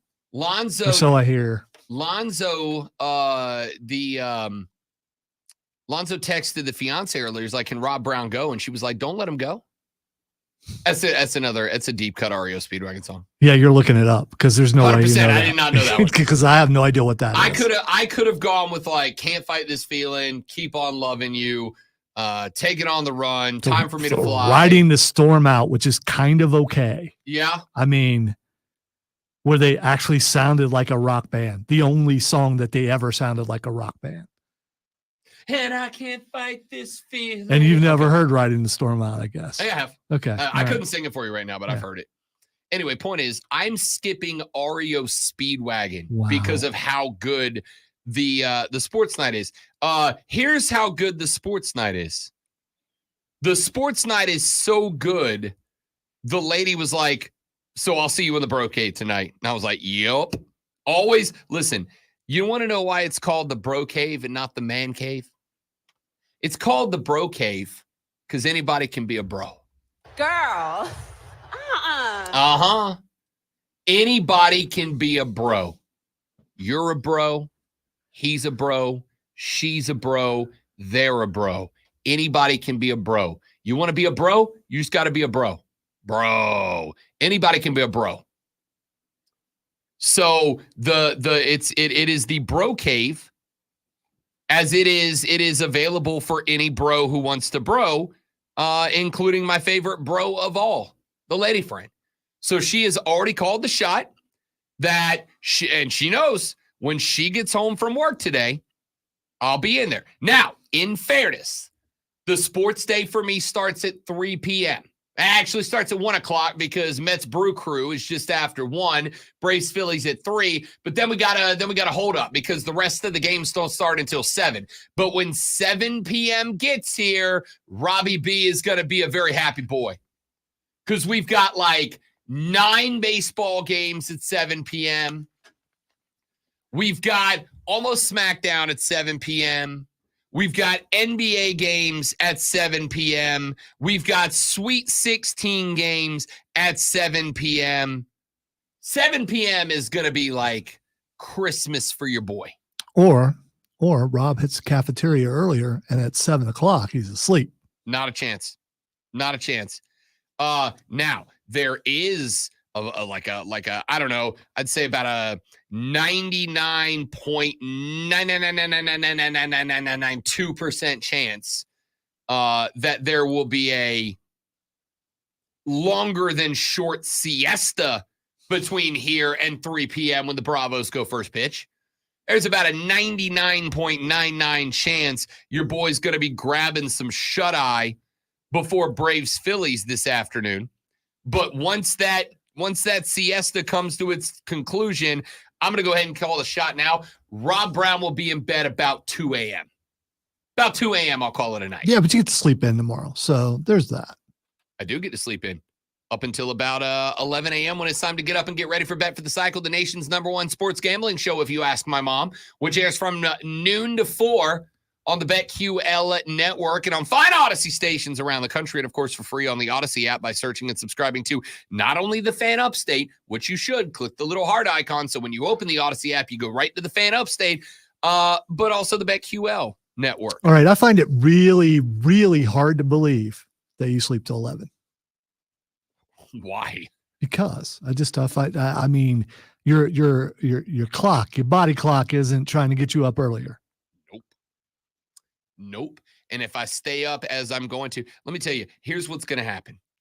At 7 o'clock, the lady friend will be home. She'll get home around 5:30. We'll do dinner around 6:30. And at 7 p.m., I will make my way to the Bro Cave. She will go with me. She will lay out full on the couch with the dog and the cat. I will get into the gaming chair because I am a gamer, obviously. Into the gaming chair. I'll have the quad box going with baseball on the 75-inch. I'll have the first basketball game on the 30-inch, 35-inch. I will have more baseball on the 2 laptop screens. And I'll have whatever I need to, probably NBA on the tablet. I will have all those things going. And then about 2 a.m., when all those games are done and over and wrapped up, I will likely at that point to be too jacked up to go to sleep. So I'll pop on GTA 5, create some mayhem, madness, chaos, and mischief, make a little money, and then I'll call it a night around 2:45, 3 o'clock. I will roll up out of the bed tomorrow about 11 a.m. in time to run up to the gas station, get energy drinks because for some reason I'm real tired, and then work for 4 hours again. Shout out to Mario. Puts up with us every single day. Mario will, from this point forward, by the way, be joining us on Tuesdays starting next week because, he went out of his way to request Fridays, lasted 3 weeks, and then goes, I can't do Fridays. It's too busy.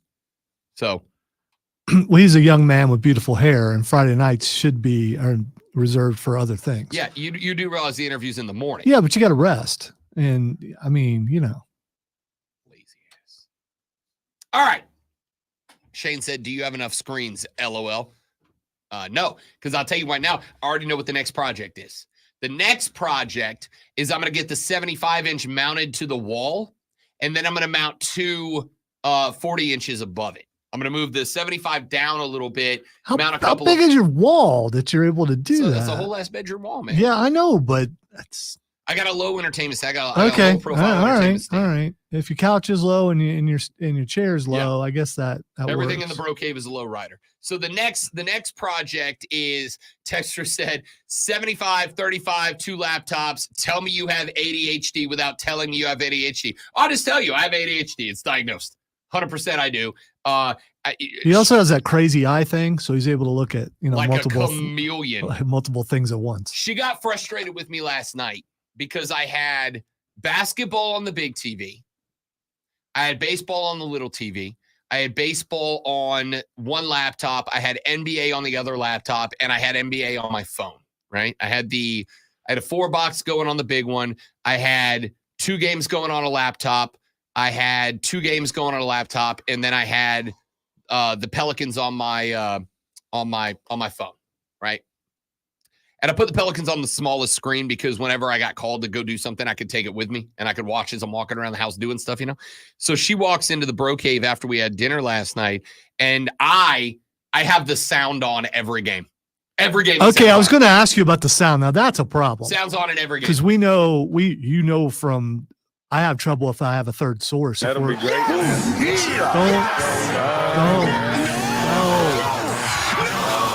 All right, I can't. No. That's no. what the Bro Cave sounds like. But the thing is, I have this ability. It's not one that I'm proud of or happy about.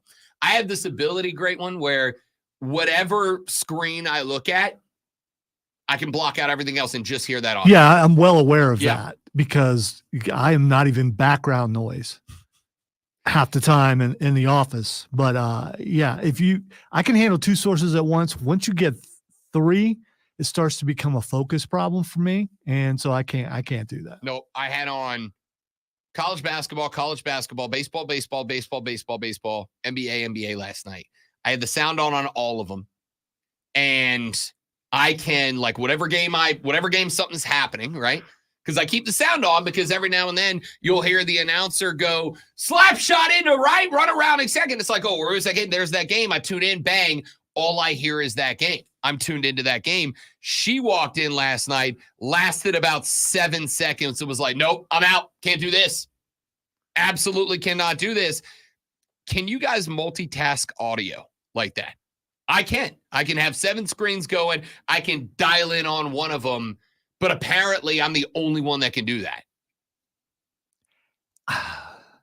I can handle all the TV screens, definitely, but multiple sources of audio, if you have every single thing like that on, that would my brain might explode. I thought hers was going to. She came into the bro cave to hang out, and then she's like, yeah, I'm going to go watch Law and Order in the bedroom now. Here's the thing. We talk for a living. You know what else we do? We listen. And so in listening, especially as on the producer side, is very important. So once you get to 3 to 4 sources, your producer brain is going, okay, which one do I focus on to make sure everything's good? Whichever one something's happening. You know, you look up at the screen, you see Arizona's on a 3-minute and 49-second scoring drought. They haven't hit a bucket in a couple of minutes. Clemson's kind of growing the lead point by point. I got to tune into that. I look at that screen. All I hear is Clemson Zona. Everything else fades to the background. I guess you could compare it to a loud restaurant, I suppose. Yeah, that's a great comparison. And you're focusing on the person who's talking to you in a really loud restaurant. Yeah. It's like being at a loud restaurant, being in a loud bar. I go to loud bars, there's bands playing, but if I'm talking to somebody and I dial in, all I hear is them. The band fades into the background. If you're at a loud restaurant and the table next to you is talking, I can tune into just that table and all the other noise fades into the background. It's that just with 1, 2, 3, 4, 5, 6, 7 screens going. So you have a hard time with that, especially in loud restaurants, because my voice is a lower register usually, unless I'm projecting. And if I project, then people know I'm there, and then I have to deal with that. I'm not talking about talking. I'm talking about listening, Lonzo. That's why you have 2 ears and 1 mouth. That's what I got told as a kid. Wow. You have 2 ears and 1 mouth for a reason, Robert. Remember that, Robert. And then I made a career out of using the mouth and not the ears. Did you ask what about my nostrils? I mean, I would start asking about other orifices just to find out where they compare to the one that they're talking about. You know, when you use that word, you set me up to say things I know are going to frustrate you on the radio. Why would you do that? Why would you tempt me with a good time? I believe it's anatomically correct when you say that. 100%. Yeah. 100%. All right. Keegan, you jerk. You absolute jerk. Join the live stream, facebook.com/thefanupstate, twitter.com/thefanupstate, on YouTube. The Fan Yesterday, Upstate, he was talking about Show. 3-minute matches, and not today. I know. And I'm just going to, he got real mad because, he's a noted Auburn fan. And last night during the halftime show, Bruce Pearl, the head coach of the Auburn Tigers, came on the show. And I texted him and I'm like, yo, what's your coach doing on the show? Isn't he supposed to be game planning right now? That's funny. You mean? No, it was a jackass move. Well, I apologize. He's the basketball coach. Correct. Okay. All right. It was a very mean Who's their say. Football coach? At Auburn? Yeah. That would be one Hugh Freeze. Oh. Hugh Freeze. Hey, I've heard of him before. You sure have. He's like controversial, isn't he? And you have heard of him, and multiple ladies of the night have heard of him. I also believe a couple of cell phone companies have heard of him. Theoretically. Allegedly. Let's take a break. When we come back here in just a minute from right now, we got a bunch more stuff we need to get to on the radio broadcast. We got to get some NBA in here. We got to talk some more college basketball up in here. It's going to be busy. Stick around. Rob Alonzo and you on the Rob Brown Show in the Fan Upstate.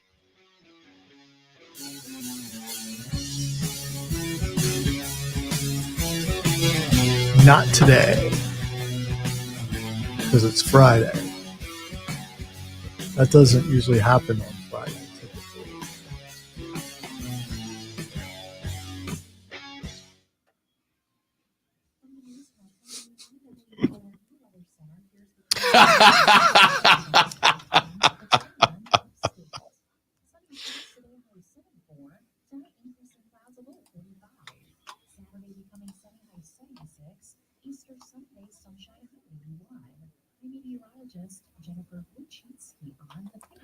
I can't believe we're not going wall to wall UFL. He hasn't even mentioned it once, and it starts tomorrow. You know, I know this because I saw it on Sports Center this morning. If I hadn't, I wouldn't know it. They did a wonderful job of building hype and a terrible job at setting Dude, appointments. The champion of the XFL is I know. playing the champion of the No idea what- no USFL idea tomorrow. what this week. I knew that was happening. Like I said, they did a great job building the hype. Terrible job of setting the appointment, as our boss would say. Never said that to me.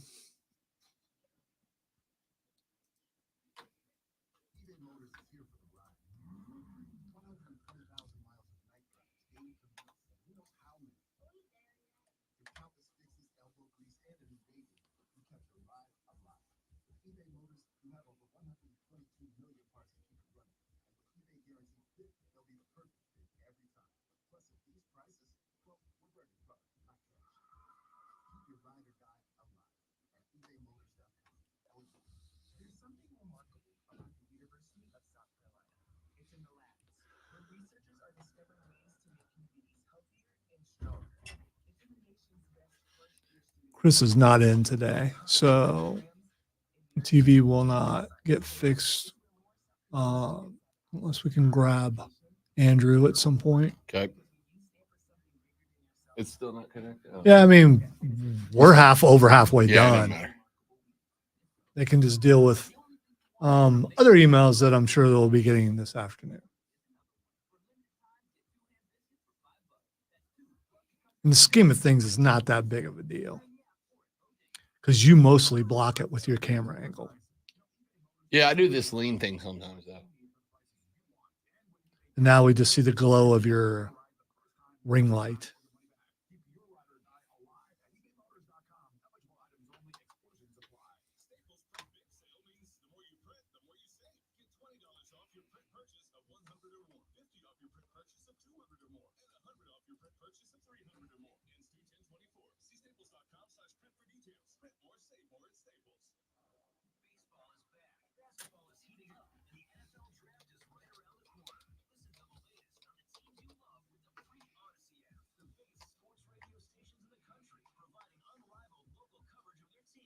Have to look and see if the sword guy is going to be back at South Carolina Comic-Con.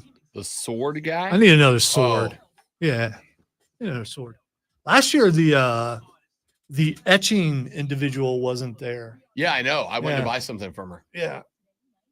I was disappointed. I'm not going to be specific gender-wise because I don't know. So Her stuff was awesome. I bought a +10 charisma beer pint glass, but I want a mug. I've got two etched steins. One has Goku on it and one has Lion-O on it. Shot glasses look really cool, but I have no use for them. 'Cause what am I going to put in them? Water? I mean, it's just not it's not enough water. At the Pensacon, the Comic-Con they do down in Pensacola, one of my guys in my band, my guitarist, was at it, and there was a sword guy there, and he made a power sword, a He-Man power sword, and it was legitimate. My buddy was like, Yeah, I have the full-on sword. I have it mounted. If you push, Oh, an actual no, sword? I have. Actually, I have the Lion-O sword. Yeah, you push a button and it puts the logo on the wall. It's sweet.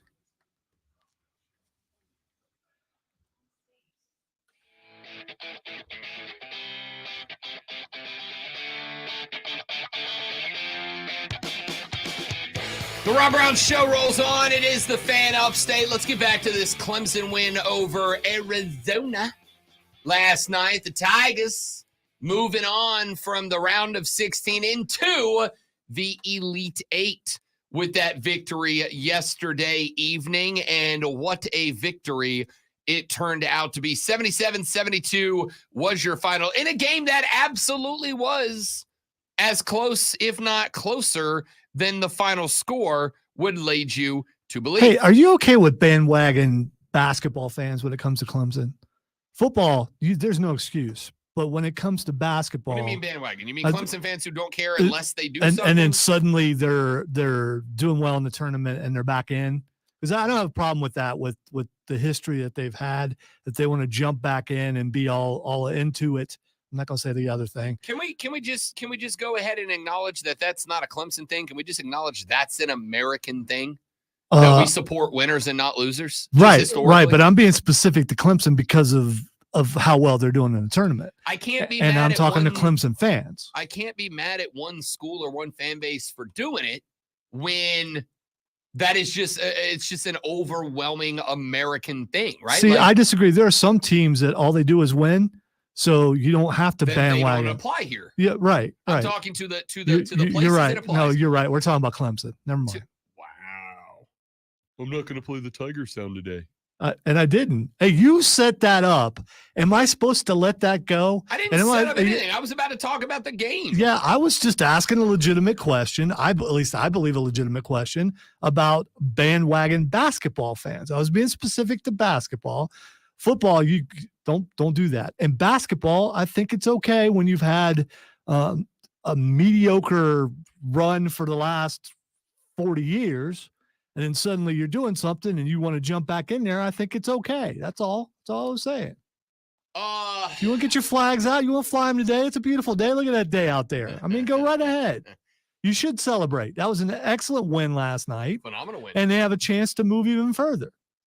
I think it is an American mindset that I am going to invest my time in a winner only.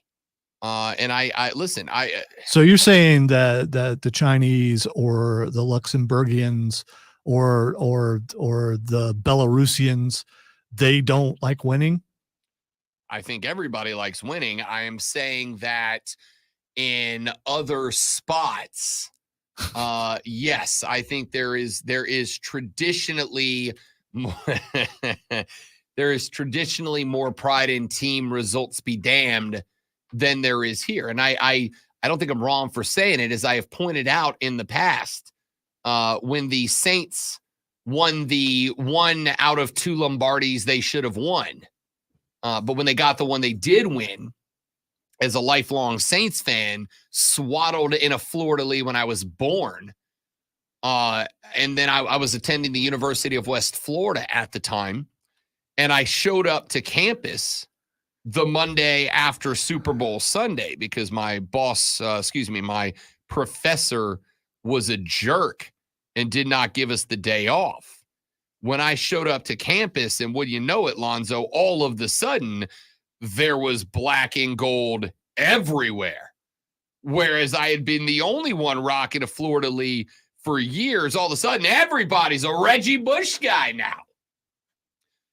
We jump in for teams when they are doing well, and we jump out when teams are doing poorly. When the U.S. men's national team was making that last run that it made under Landon Donovan, Clint Dempsey, Tim Howard, etc., it was nothing for me to fill up a bar with American soccer fans for a World Cup match. But when that unit moved on, and before the Pulisic era really took over, and we kind of had that little window where we were dismal, all of a sudden, I couldn't go to a bar and even get them to turn the freaking games on. All right. So I'm trying to figure out if I know any bandwagon people. I've seen them. And I've observed them in places, but I don't know that I know anyone personally like that. I think most of the fans that I know personally are team whatever, thick and thin. I think a lot of people claim that, but aren't. I think a lot of people claim that. Oh yeah, it doesn't matter if my team loses. All right. I'm in all the time. I will say there are none of those people on this station right now. None of those people. Everyone on this station are loyal to their team, win or lose. Sure. Aren't Sure. you? Aren't you? aren't yes, you? but we're not talking about us. Right. I'm talking about. Yeah. So in everyday life, yes, I know. so you know some people that are like that. Hell yeah. Yeah. Hell yeah. See, I don't. So, but again, my circle's a lot smaller than yours because I'm older absolutely- and I've decided that people are not, things that I want to be a part of. I So- know personal, like friends of mine that I've not talked basketball with since I moved here, but by golly gee willikers, was my phone blowing up last night asking what time I was going to be talking Sweet 16 basketball on the show today.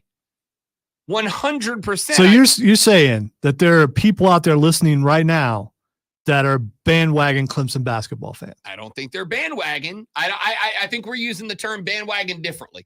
Bandwagon means you've never been a fan of that team. You have no association with it, but when that team's good, I'm in, right? Those are the people that in South Carolina are wearing Lakers jerseys. So what do you call people who are a fan of the team only when they're winning? Fair weather.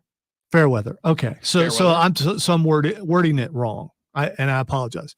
So bandwagon would be people who just moved to the area and went, "Hey, Clemson's doing well. Where's my orange?" Right. Okay. All right. Right. All right. Bandwagon would be that guy that you knew growing up, and I've had this before.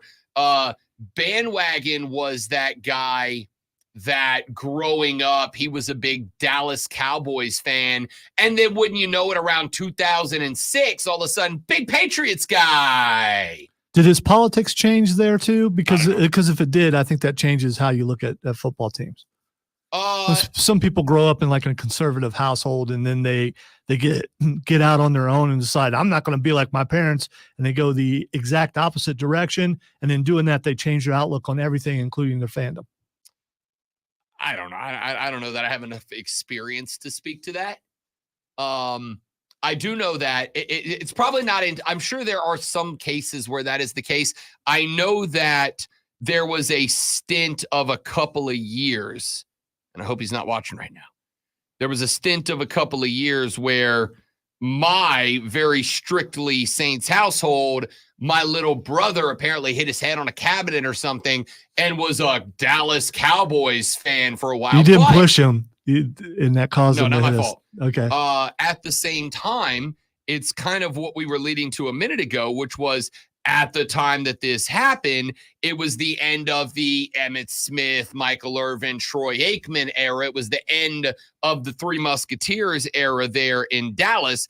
And so at the time, Dallas was it. And so if I think little brother probably did have my whole family is, and so screw that, I'm not going to be that. But he was also 6. So it's like, all right, I'm not going to hold it against. I mean, I do. I still take it personally, but he's come back around. You're also jealous of his hair. A little bit. It's not, it's the only thing he's got on me. He also got taller than me. Do you understand? Do you understand my whole life? All I had was tall. I'm average. My sister's also is 6 foot tall. So I'm just a little bit taller than her. And dude, it's right now it's more a problem of my daughter. As when you get old, I don't know if you knew this, but you shrink. And she's almost got me now. And that's becoming a problem for me. I don't listen. And she knows that. I don't have kids. I know for a fact that hurts less than your little brother outgrowing you. Oh, probably true. It's not even a competition. Not even a competition. Well, my sister's never going to catch me because she's getting old too. So right, I'm not worried about that. So you don't understand it. You don't understand the struggle when you go home and little brother ain't little anymore. It's the worst. And then also if my sister is watching, you're still short. So the thought here, and I'll come to the basketball game coming up here in just a minute because now I'm interested in this conversation. Bandwagon is when you jump team to team just so you can be, a fan of whatever team is. So like if you move to an area and you start a new job, like you're a plumber or in radio or something, and then suddenly you become a fan of a local team and you're all into that, so to speak. I'm not gonna,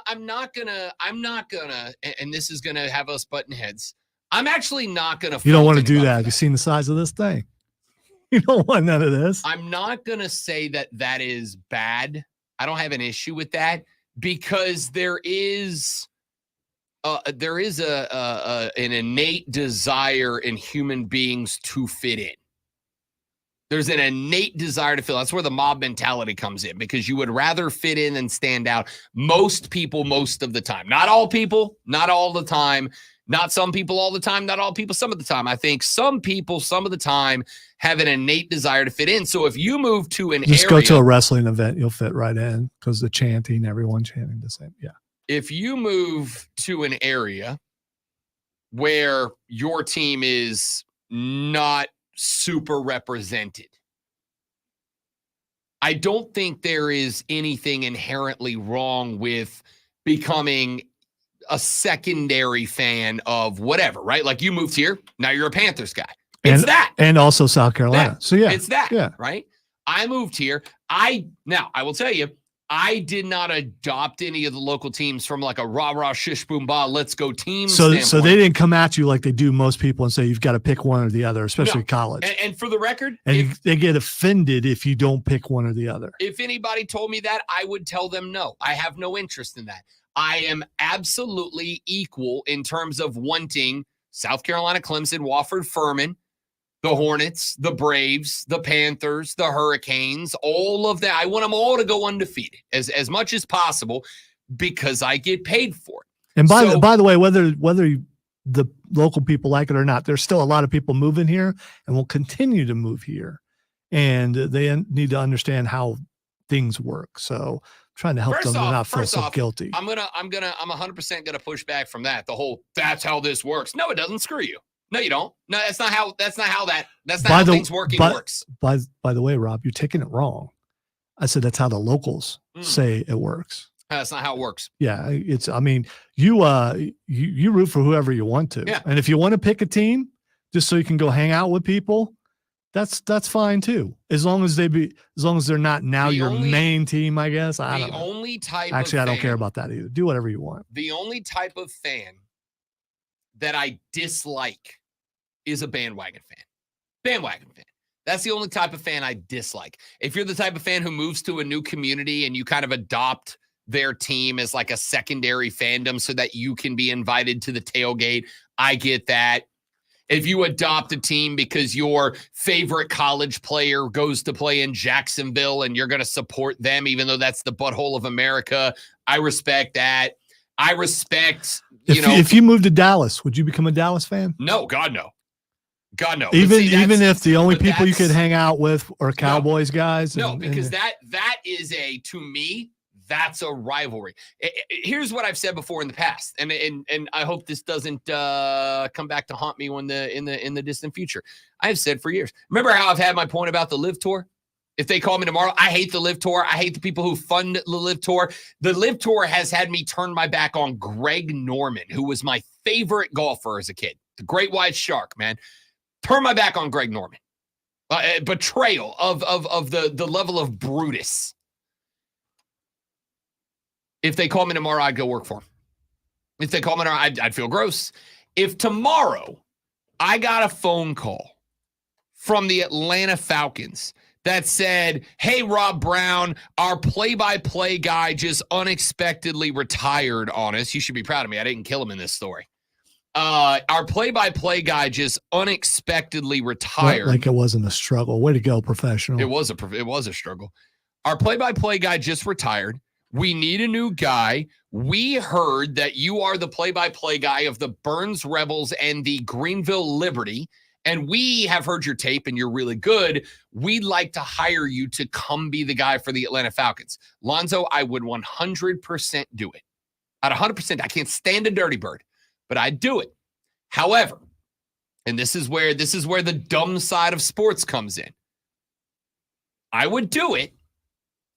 And every game, when I pulled on that red and black polo to go to work, I would have a black and gold Saints undershirt on underneath it. Yeah, but see, the people only see the thing on the outside. I couldn't do that.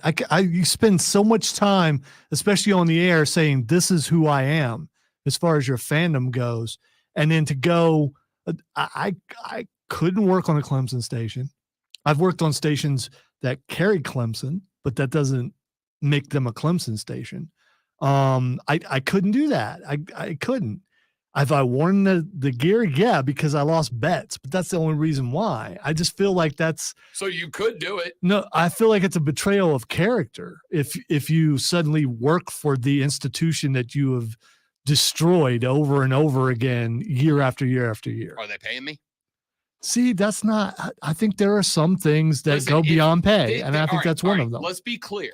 If tomorrow the Saudi Arabian government called me and said, we want you to run PR for the Saudi kingdom and we'll pay you $1 billion, that's a hard no. I can say that definitively because that directly impacts people's lives. We're talking about sports.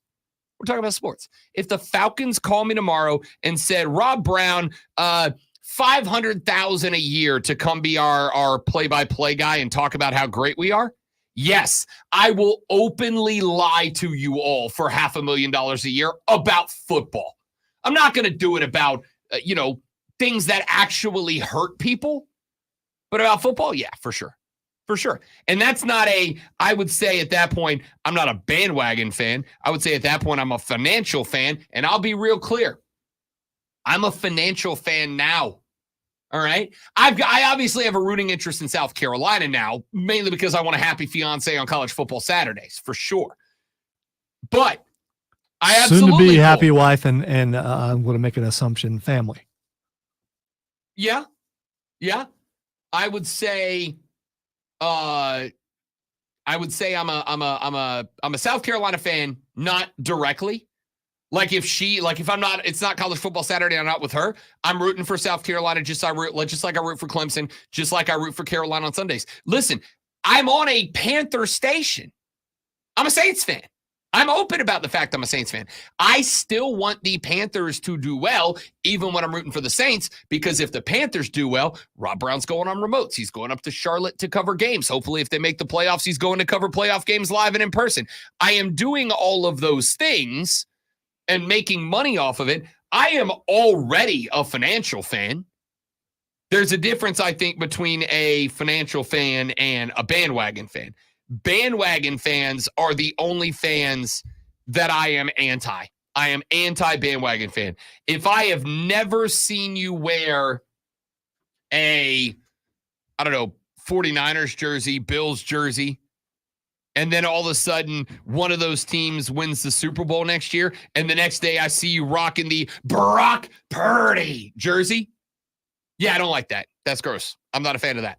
All right, let's take a break. We got to take a break because our guy Andrew's in here to fix our TV, and it's obviously very confusing at the moment. So let's take a break. No, you're the only one confused. You don't get my things. I'm pointing to you and say, do this, and you're just looking at me like, what? Okay, well, it's still confusing. We got to run to a break. We're back after this. I'm Rob Brown, the great Malonzo on the ones and twos. The Rob Brown Show rolls on, ladies and gentlemen. This is the Fan Upstate. All right, guys, y'all stay right there. We'll be back in just a minute. Don't go nowhere.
answer all the Yeah, comments. I ain't because scared. it's avoidance. That's what you're doing.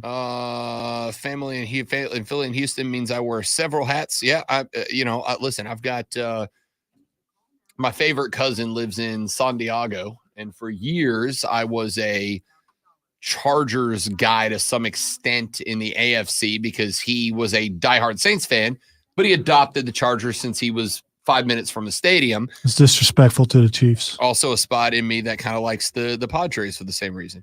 You don't really like the Panthers, right? No, I don't like the Panthers. I want them to do well. There is a difference. I don't like them. I want them to do well. I'll put it this way, Ray. It's like when you work with someone and you don't really like them, but you want them to do well Right. because, then a station or something does if well. the Panthers go 17-0, I'll be thrilled because I'm making money. If the Panthers go 0-17, I'm thrilled because I'm a Saints fan. All right, real quick, and then I want to do something. I was going to do a segment in the next hour, but I'll do it coming up here.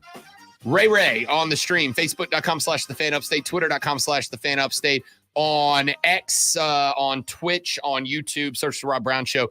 Ray said, Rob, you don't really like the Panthers, right? I will throw my answer up this way, as I just said on the live stream as well. I thought I'd see a finger gesture when you said you're going to throw your answer up. I don't like the Panthers, okay? Because I am a Saints fan. Bleed black and gold, not literally. If you bleed another color besides red, see a doctor. Or you're an alien. I am a Saints fan. So no, I do not like the Panthers. I want to see the Panthers do well. Because if the Panthers do well, even though I as a Saints fan will be disappointed, I as a radio guy who covers the Panthers will be excited. I will be doing well, financially speaking. Whoa! Which is a very good way to be doing very good. So, Ray, my answer is if the Panthers go 17-0, Rob Brown will be very excited because Rob Brown will be making more money. If the Panthers go 0-17, I'll be just fine with that too. Nope. Because as a Saints fan, it means I got one team out of the way to go win the division and go to the Super Bowl behind Hall of Famer Derek Carr. So that's how it works out. What ballot are we on now?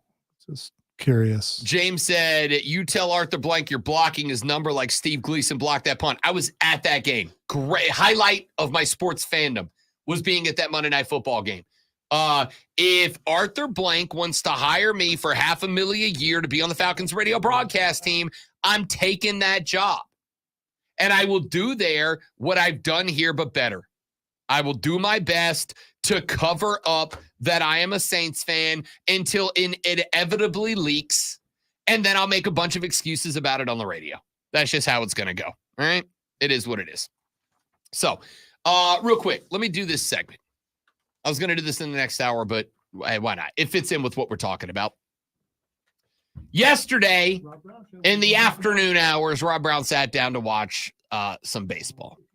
Actually sat down at 3 p.m. to watch some baseball and did not leave that room until, 1:15 this morning at the conclusion of Red Sox Mariners. And yesterday, just so we're clear, another team I dislike actively is the New York Yankees. I dislike the Yankees because not only do they have you don't like money. No, I dislike the Yankees. It has nothing to do with their Because spending I've habits. heard people hate the Yankees because of money. Same reason people hate the Dodgers this year. It has nothing to do with that. There are rules in place, and the Yankees ownership plays within those rules. I can't be mad at them for that. What I dislike about the Yankees is they have not only more bandwagon fans than anybody else, the only group of fans I actually do dislike, but the fans they do have are by and large all jerks. You're not wrong. You're just an They're just jerks as a whole, all right? It's not even a New York thing. It's like New Yorkers are fine. I've been there many times. They have this stereotype that ain't true. But when they pull on that Yankees cap, they turn into different people, and I don't like it. But I sat down yesterday to watch the Yankees on the road against the Astros. I thought it was the single most compelling game of the afternoon slot. And in the 8th inning, the Yanks are nursing a one-run lead, 5-4 over the Houston Astros. And then this happened. There's a base hit to right field. Dubon rounds third. They're waving him home. Here's the throw from Soto. Here's the play. He's out. They got him. They got him. A great tag by Trevino, and Soto got rid of it quickly for the second out. Well, obviously, you got to wait because of the replay and if they're going to challenge. But what a great throw. I mean, this is big league baseball here on opening day for Juan Soto. Got him. Houston has challenged. Looks like he hits him right there. Yeah, I don't think his hand got all the way extended. It almost stopped before it got home plate. Was no blocking on the play. After review, the call stands, runners out. Houston will lose their challenge. There you go. Yankees out of the way. Juan Soto fields a one-hopper out in right field, throws a rocket. Soto Throws a rocket to the dish, gets the runner tagged out at home plate. The Yankees stay up 5-4. I was enthralled by this play. I was enthralled by the read on the baseball. I was enthralled by the recognition that he did not have a play on the ball. So instead, he put the body positioning in to make sure that he was in the right spot for the one hopper. I was blown away by the gathering of the ball, by the absolute bleep missile of a rocket that he threw to home plate, by the outstanding reach around tag. Dude, it reminded me of why I love that sport so much. I think that there is a romance about their sport that baseball fans have that I don't know that it's shared by any other sport. Now, I think other sports have their romance about their sport, but there's just a feeling on opening day.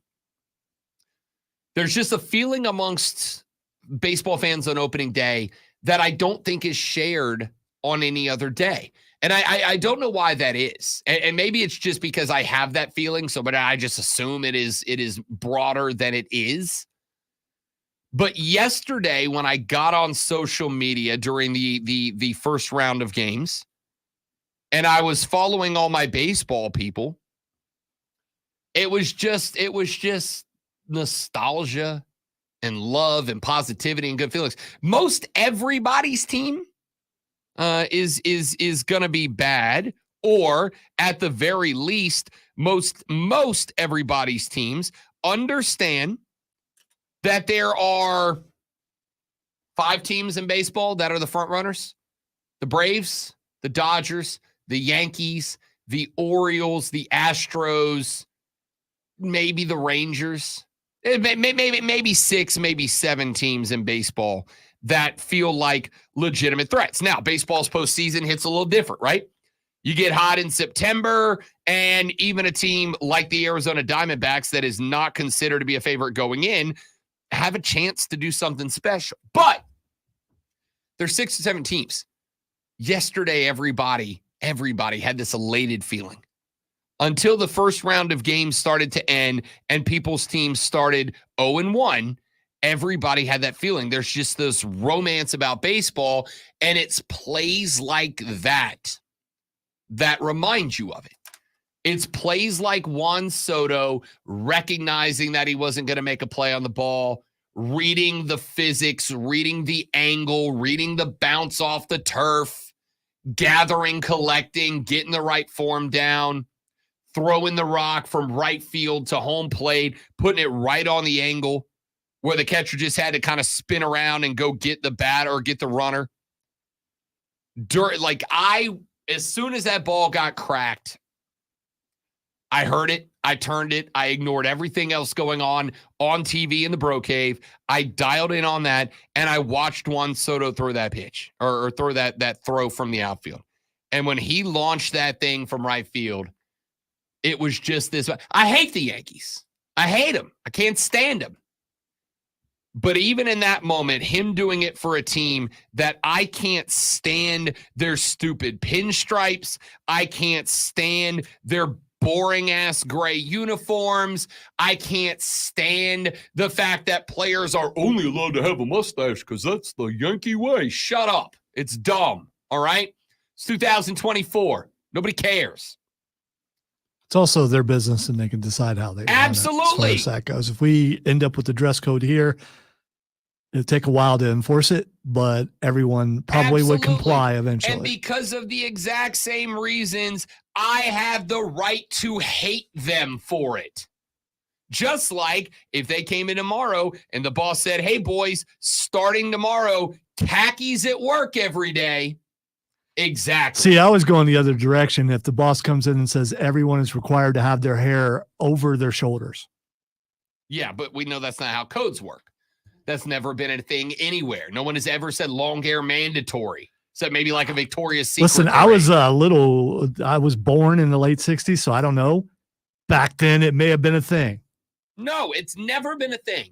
What has been a thing is dress pants every day, which you would hate, just like I hate. No. There's a the difference no beards between rule. dress pants and khakis. Okay, khakis are low rent dress pants. They're supposedly a little more for the active guy, type thing. They're more cash. Yeah, but they're not. They're low rent dress pants. If we had to dress up, I'd be wearing a tie. I would do all that stuff because I look really good in a tie, but I would not be wearing khakis. The point here is, as I watched that play and I watched that tag out and I watched the Yankees hang on to their 5-4 lead, even a team that I despise, that I hate their rules, I hate their regulations, I hate all of these things about the New York Yankees. When that play happened, I had that moment that I have every year on opening day where I fall in love with baseball all over again. And I don't think any other sport shares that. Soccer is now played effectively around the calendar. There's individual league breaks, but when the Premier League takes a break, you still have international football. You still have a lower level football. When college football ended 6 days ago, and we're in spring practices right now. And 2 weeks after spring practices, it's summer camp time. It's around the calendar. NASCAR takes 2 weeks off from their championship to the start of the Daytona 500. There's no other sport to which opening day has the same romance about it as baseball. And I got that with that Juan Soto play yesterday. I mean, that's awesome that you felt that way, but I completely disagree with that. I mean, that first weekend of college football, especially around here, people probably have that same feeling. I have that same feeling week one when the NFL starts. I mean, I think it's whatever your favorite sport is, then you get that feeling then. You're making it sound like baseball is the only sport that you can feel that way, but that's the only sport that you feel that way. Doesn't mean other people don't feel like that. I already said that. I agree with that. I'm saying maybe I feel this way because I feel this way, and I'm just assuming everybody else feels this way. But based on what I was reading and seeing on radio, on social media yesterday, it ain't just me. Maybe it's just because I have a baseball circle, but it ain't just me. Texas said, Robin Lonzo, as an anonymous coworker of yours in the same building, I cannot condone this uniform conversation. Thanks, that guy who we definitely know who this is. Back after this on the Rob Brown Show, Sports Flash. Yeah, I have no idea who it is. It's been 44 years since Clemson reached the Elite Eight, but that's where they find themselves after a 77-72 win over 2-seed Arizona last night. Chase Hunter scored 18 and grabbed 7 boards. PJ Hall added 17 and 18 boards, or 8 boards rather. And Ian Shefflin scored 14 with 7 boards. Love the Chef hats. The Tiger defense held Arizona to 37% shooting and just 5 of 28 from range. Clemson will square up with Alabama in the next round. The 18th ranked Gamecocks baseball team fell on the road at Alabama 4-3. The Gamecocks had 8 hits and jumped out to a 2-0 lead in the first, but allowed Alabama to score once in the 5th and twice more in the 7th. Tune in this afternoon from 3 to 7 p.m. for our brand new local show, Wire to Wire. Cole Bryson and Diesel get you up to date on the latest local and national sports news. Great guests, great debate, and a lot of fun. Wire to Wire.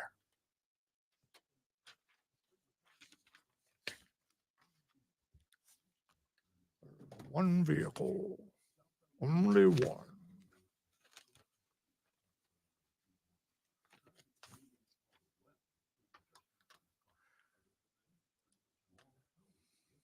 By the way, Stephen, we did the entire first hour on Clemson, a good portion of the second hour. Talked about it a ton today.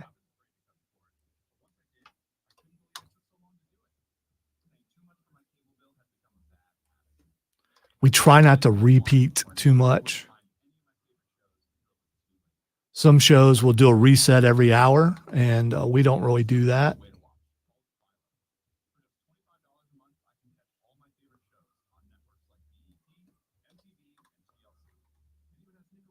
So trust me, they have not been ignored.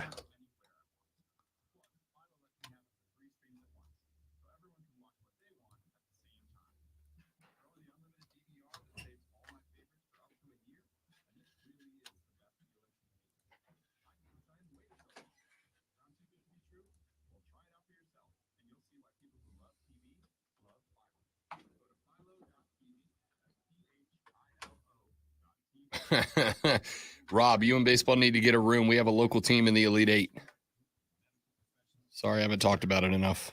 Yeah, they're I've only done like as I just mentioned to Steven, we have a 4-hour show Yeah. and we don't do that reset thing and do the same hour, an hour 2 in the same hour, an hour number 3, and then play a recorded thing in hour number 4. We don't do that.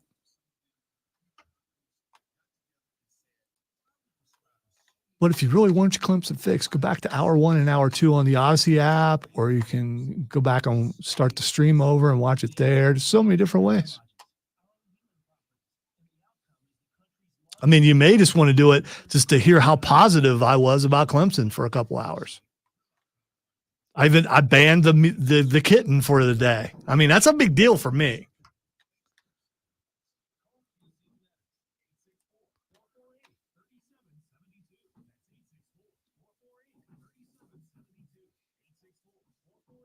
I said hour 1 and hour 2, Stephen. People are getting up and get going in hour 2.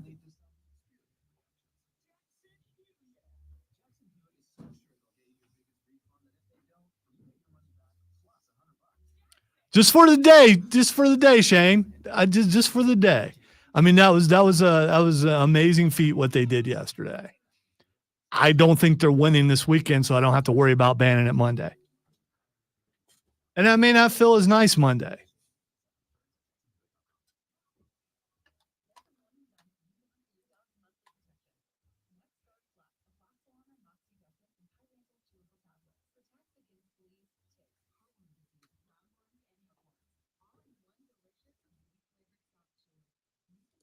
It's a good call, James. And it's absolutely free on the Odyssey app.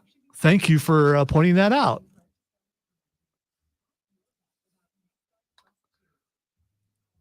My chapter titles today, not as good as they normally are. Again, trying to be nice thing.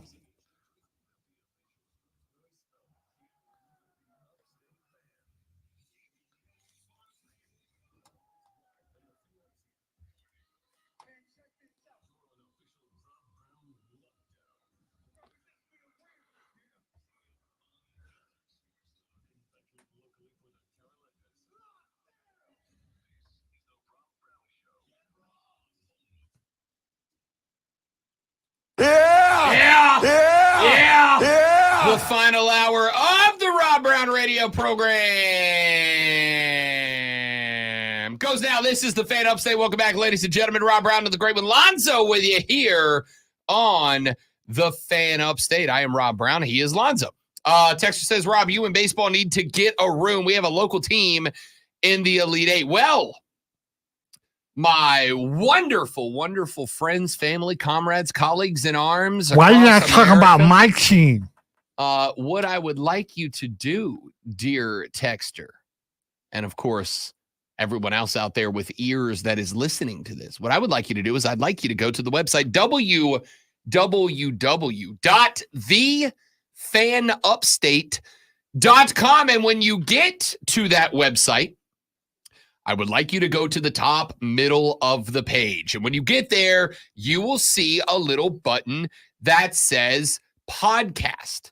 I would like you to hover your clicky over that button. When you do, it's going to drop down.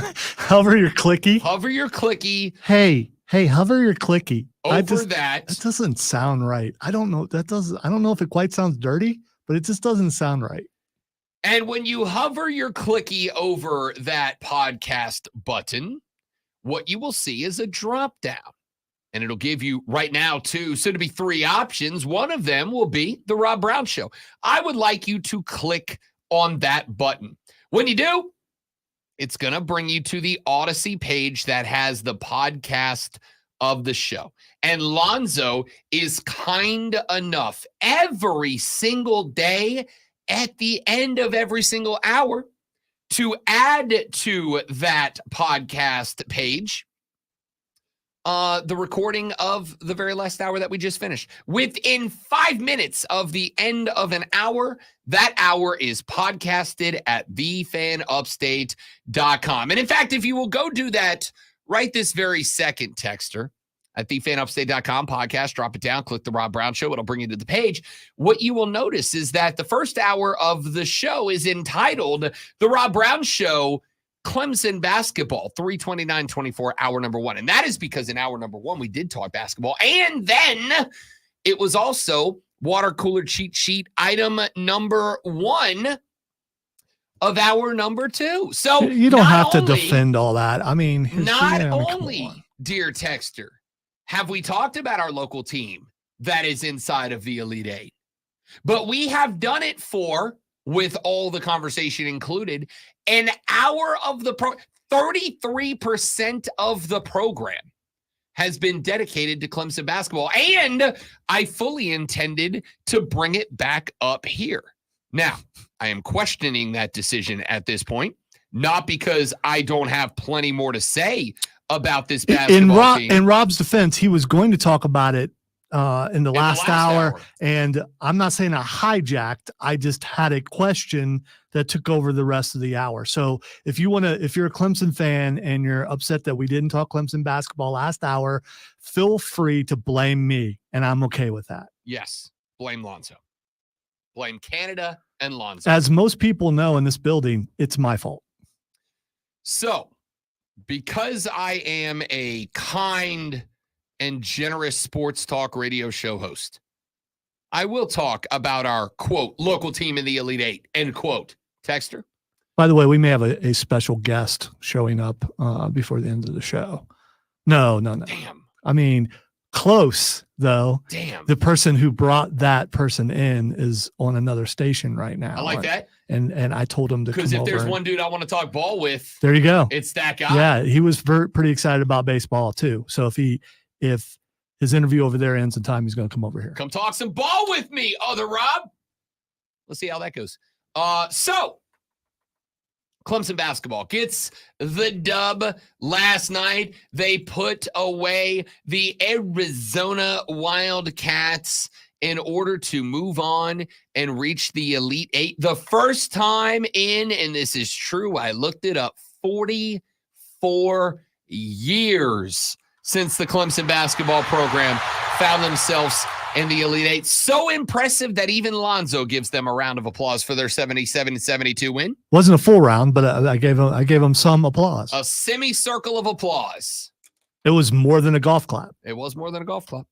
18 points for Chase Hunter, who I told you was going to be the man that would have to win or lose this game. I thought it was going to come down to either Chase Hunter or Joe Girard III. By the way, real quick about Hunter, that dude stays focused every game. I think that's the one guy you can count on. It would. Other guys may drop off a little bit, but he doesn't seem to, and he seems really intense too. It would have been bad but understandable had Chase Hunter not been locked in at the end of that game the way that he was. It would have been bad but understandable because Chase Hunter had a bad night from range. He was 0 for 5 from deep, but he was 8 of 15 from the field. He was 2 of 3 from the stripe. which means he was 8 of 10 for everything that wasn't a 3-point shot, knocked down 2 of the 3 times he went to the line. Let's start with the thing that I don't want to spend a ton of time on, because I do want to spend a ton of time on how Clemson got to this point. One of the more impressive realities about this game, if you have listened to the show for any length of time, I fully believe that unless you are the New Orleans Saints, blaming an L on an officiating crew is not your best look. Okay? It's not great. Last night. Why do you make exception for that team? Because we suffered the single worst epic officiating screw up in the history of sports as a whole. So when they study that in college and in the annals of history, that's the only play they'll bring up. Yes. If you go to ref school, that one is like day one stuff. Refereeing 101. They don't even, and the beautiful thing is there's not even a class on that call. They just show it on the movie theater and go, if you don't pay attention here at refereeing school, or as we call it, clown college, this is what ends up happening. Is Roger Goodell like the head professor there, or the dean of that college? No, because he just lets them keep getting away with it. Okay. All right. Anyway, the Clemson Tigers last night were very much up against the officials last night. Very much up against the officials last night. Your final call, 16 free throws for Clemson, 25 for Arizona. Now, that might not mean a lot. You go, wait a minute, Rob, it's a difference of I'm real bad at math, but I'm pretty sure that's 9. Correct. But you do have to keep in mind that Clemson was nursing a 3 to 5 point lead for the last couple of minutes of the game when Arizona had to get a couple of fouls in there. The discrepancy was really closer to like 25 to 11. At one point, to illustrate that fact, at one point in the second half, the free throw distribution was 25 to 7 in favor of the Arizona Wildcats. 25 to 7. You had to overcome that, and Clemson did. Chase Hunter was locked in, as Lonzo pointed out, and he was correct. As I mentioned, I thought, to me, Chase Hunter was the key. John Blau said the same thing on Monday when we talked to him. He will rejoin us next Monday morning from the Post and Courier to talk about this win and the game against Alabama that tips off tomorrow evening, win, lose, or draw. And I look forward to that. If I wear a chef hat, if they win this weekend and I were to wear a chef hat, it's not like wearing a Clemson jersey, right? I'm just wearing a chef's hat. I mean, I think in that case, you're supporting the chef, right? You're supporting Ann Shefflin at that Yeah, point. yeah, because I've worn a chef hat before. I was there. Spartan Burgers. That's right. I was handing out hot dogs. I thought Chase Hunter and Joe Girard III were going to have to be the dudes in this game. Chase Hunter was the dude in this game. And you got some decent help off the bench. Godfrey had 7. Wiggins had 8. He stepped up in reserve duty a couple of times, especially when PJ Hall, who, as Zach pointed out in the stream, finished the first half without a foul. And wouldn't you know it, you are telling me that PJ Hall played a full 20 minutes of basketball. Clemson had a 39-31 lead at the half, 8-point lead at the half.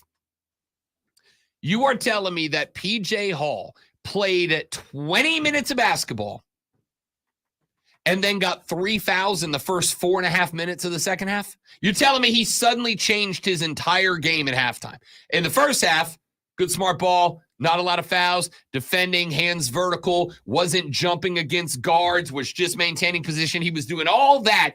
And then in the second half out the gate, he changed his game so rapidly and so dramatically that he drew 3 whistles within 4 minutes. All right. I don't see it. Let me ask you something, and I'm not going against. I mean, I'm glad PJ did the things that I asked him to do, and that's the reason why Clemson won. And you're welcome, Clemson fans. Could his reputation have caused some fouls to happen? I don't think so. Because he's fouled out the last couple games, And he has a reputation, and he's not like he's an unknown player, because people are arguing that he is one of, if not the best big man in college basketball. Maybe his reputation caused some of those fouls. I'm not going to eliminate it as a possibility. I am going to say the deeper that you get into a tournament, the less likely it is that there are narrative calls. Really? Yeah. I don't know. Because the deeper you get into the tournament, the more you, I think, and I could be wrong here, I think the more drama there is just in the game itself. I think everyone knows that they needed some more commercial breaks, so they had to call a foul so they could go to commercial. Whatever the reason, somehow, some way, PJ Hall's game changed from a guy who did not draw a whistle in the first half to a guy who drew 3 within 4.5, 5 minutes of the second half. And yet it didn't matter, because this game was always going to be run through the guards. Once again, and Shefflin out-rebounded everybody except this time PJ Hall. A lot of second chance opportunities here. Now, the Clemson Tigers only got 6 offensive rebounds. But overall, they were getting them when it counted. Late in the game, when Arizona was attacking the glass, trying to basically physical their way back into this game in the dying gasp of it. That was the moment where every time a ball went at the glass, 4 white jerseys collapsed. 4 white jerseys went to it. We will give you, should you find a way to get the offensive rebound over us, we will give you an outlet pass back out to the 3-point line and the spot up set up for a 3 from deep before we give you a second chance opportunity inside of 10 feet. Brad Brownell is, as far as I am concerned, an outstanding X's and O's coach. And I think you saw that. We did talk about this back in the first hour. That inbounds play, with just a couple of minutes left to play, where Arizona was at that point on a bit of a heater. They had picked up some momentum at that point. And Clemson gets the ball baseline in underneath their own basket. And it was a moment where it truly felt like something's gonna go wrong here. Something's gonna go wrong here. And if Arizona scores, I think if they would have gotten the ball and scored next, it'd have been a tie. It'd have been a tie game, or Arizona could have taken the lead. If I recall correctly, I don't off the top of my head. I need to take notes. The point here is they did take the lead in the second half at one point. They did? Yeah. They did. And it was back and forth for a little while, and then Clemson was able to pull away a little. I'll say this. I don't even think they pulled away. I think they just played basket for basket.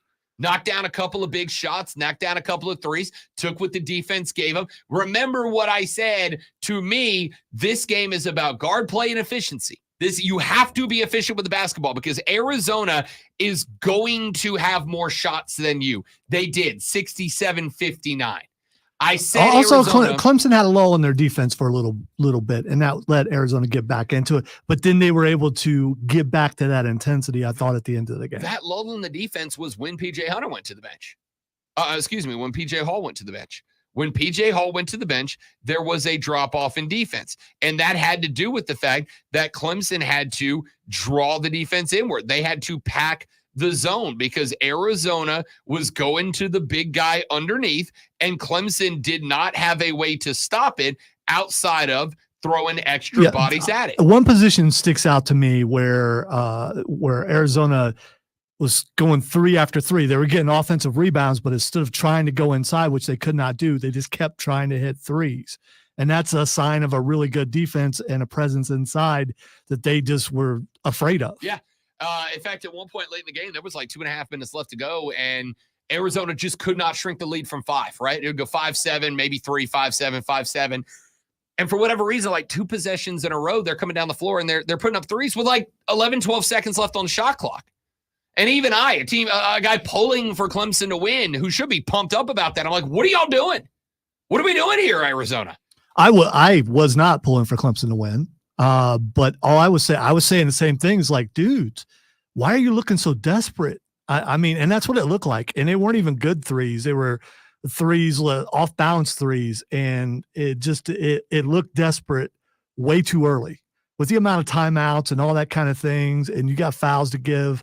I mean, it looked like they panicked way too quick. And then they did. Once PJ Hall came back in and was effectively playing the role of not necessarily a rim protector, right? It wasn't like every time somebody came into the paint, PJ was going up with him. I think especially when he checked back in late in the game. And it became obvious that if it got to a point where he fouled out, if it got to a point where that defense had to operate without him in the final minutes of that game, or should tragedy strike and they have to go to overtime and he's fouled out, they'd have been screwed. They'd have been in a world of pain. So I think he was basically just playing a tree in front of the basket. If you're going to make it, you're going to have to do something special to get it around me, because I'm not going to jump and try to block it. I'm going straight vertical, and you're going to have to play around me, not through me. I'm not going to let you get away with playing through me. And again, I credit that strategy back to Brad Brownell. I mentioned the guard play. I mentioned the fact that Clemson had to be more efficient with the basketball. They shot 49% to Arizona's 37%. They shot 32% from three, as opposed to the 17.9% Arizona shot from deep. It was about the guards. It was about efficiency with the basketball. They knocked off those two things. And the third thing was, and this did relate back to the guards, because it wasn't just what the guards do on offense. In fact, I would say it was even more important what the guards were going to do on defense. The guards on defense, by and large, were maintaining their spot outside the three. Look, if Arizona's going to shoot the three and they're making the three, then we'll change it up. But until they show me that they can knock down the three-pointer, which, for the record, they did not do with any consistency last night. Until you show me that you can knock down the three-pointer consistently, then my guards are going to prevent your guards from getting in the paint. If you want to go down low, it is going to be a one-on-one game. We are not going to let high flyers drive into the lane, go up against PJ, draw fouls, send our best player to the bench, and cause chaos on our defense. And I thought that's exactly what Clemson did. They played defense from the three-point line out. They made sure that there were no penetration lanes for guards to get inside and attack PJ Hall underneath. It created a world in which PJ was on his own against the post. But I'll take on his own against the post before I take the last line of defense against 1,000 guards penetrating into the paint. Some of y'all woke up this morning owing Bradley Robert Brownell an apology, because that dude put on display last night that when it comes to Xing and Oing, you've honestly got one of the best. Legitimately, I was thinking about this last night. When it comes to Xing and Oing, right? When it comes to Xing and Oing, I think Brad Brownell X's and O's better than John Calipari does. I think he X's and O's probably on the level of a Rick Pitino. Right? I'm not going to say he's entered the Krzyzewski stratosphere of Xing and Oing. The problem with Brad Brownell has been, in my ever so humble yet frequently correct opinion, the problem has been mental fortitude. The problem has been composure. The problem has been that every time a team puts Clemson into the pressure cooker, they get burnt. Last night they didn't. Last night, Arizona put them in the last few minutes of that game absolutely into the pressure cooker, and they came out golden on the other side, man. It was the X's and O's were beautiful. The team executed. They never the moment never became too big. It never felt like, oh, the moment's too big. This is it. This is where the annual Brownelling happens, which, by the way, had you lost that game, wouldn't have been Brownelling, because that was a 2 seed who should have been a 1 seed. Arizona should have been the 2 seed or should have been the 1 seed over North Carolina, I think. That was a 1 seed as far as I'm concerned. Losing to a 1 seed is not Brownelling. It is not choking. It's just losing to a good basketball team, and you didn't even do that. You won the damn game. What the hell you guys say politely? I want to take a tinkle. I went to take a tinkle. It came back. That's polite, guys. Tinkles. I went to take a tinkle. It went back. Back after this on the Rob Brown Show with a fan upstate.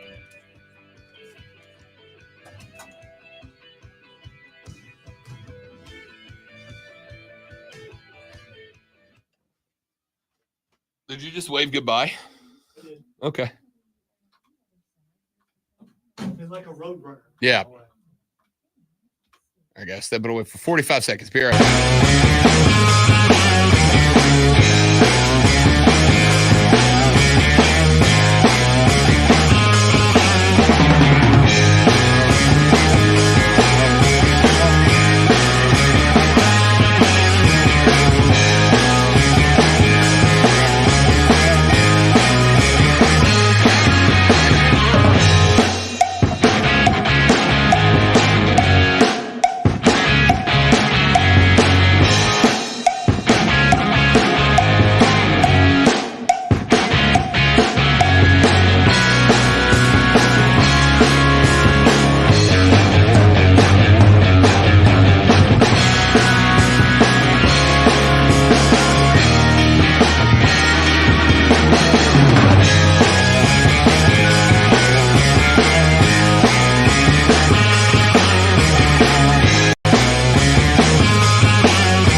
Rob Brown Show carries on. It is the Fan Upstate. So Alabama Clemson tomorrow night. We do await the other side of the bracket over in the South Division. Houston and Duke go tonight at 9:39 p.m. because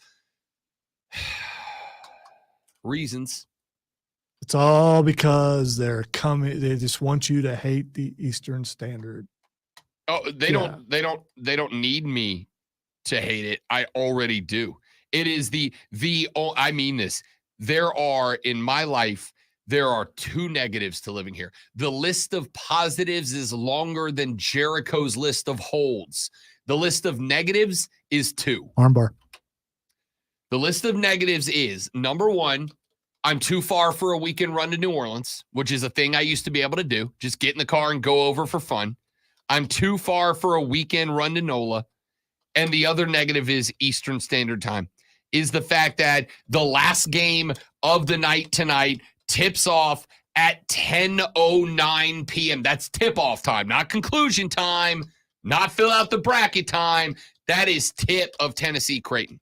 Anyway, in the South at 9:39, Houston and Duke. At 7:09 tonight, NC State taking on Marquette. I like the upset. I like the upset a lot. Give me the Wolfpack to move on. The Magic's got to come to its conclusion at some point, but I don't think it's tonight. Shaka and his gang, not big enough to go up against the DJ to DJ connection. Give me the Wolfpack. Down to the Midwestern bracket at 7:39. The Boilermakers of Purdue, the 1 seed on that side, will take on the Gonzaga Bulldogs, and the Creighton Blue Jays taking on the Tennessee Volunteers. That's a 3-2 matchup. The only chalk pick that did not get bumped was the 4 seed, or that did get bumped was the 4 seed Kansas, who lost to the 5 seed. So we have got up in the East going into the Sweet 16. We had 1, 2, 3, 5. The 1 and the 3 move on. Down in the West, we had 1, 2, 4, 6, and the 4 and the 6 move on. Over in the South, in the Sweet 16, we have 1, 4, 2, 11. And down in the Midwest, we have 1, 2, 3, 5. So a chalky bracket, but a good bracket nonetheless. So some late night basketball for you coming up this evening. I'm so disappointed. This is the first year I haven't filled one out. If I got invited, I would have. I think I would have did pretty well.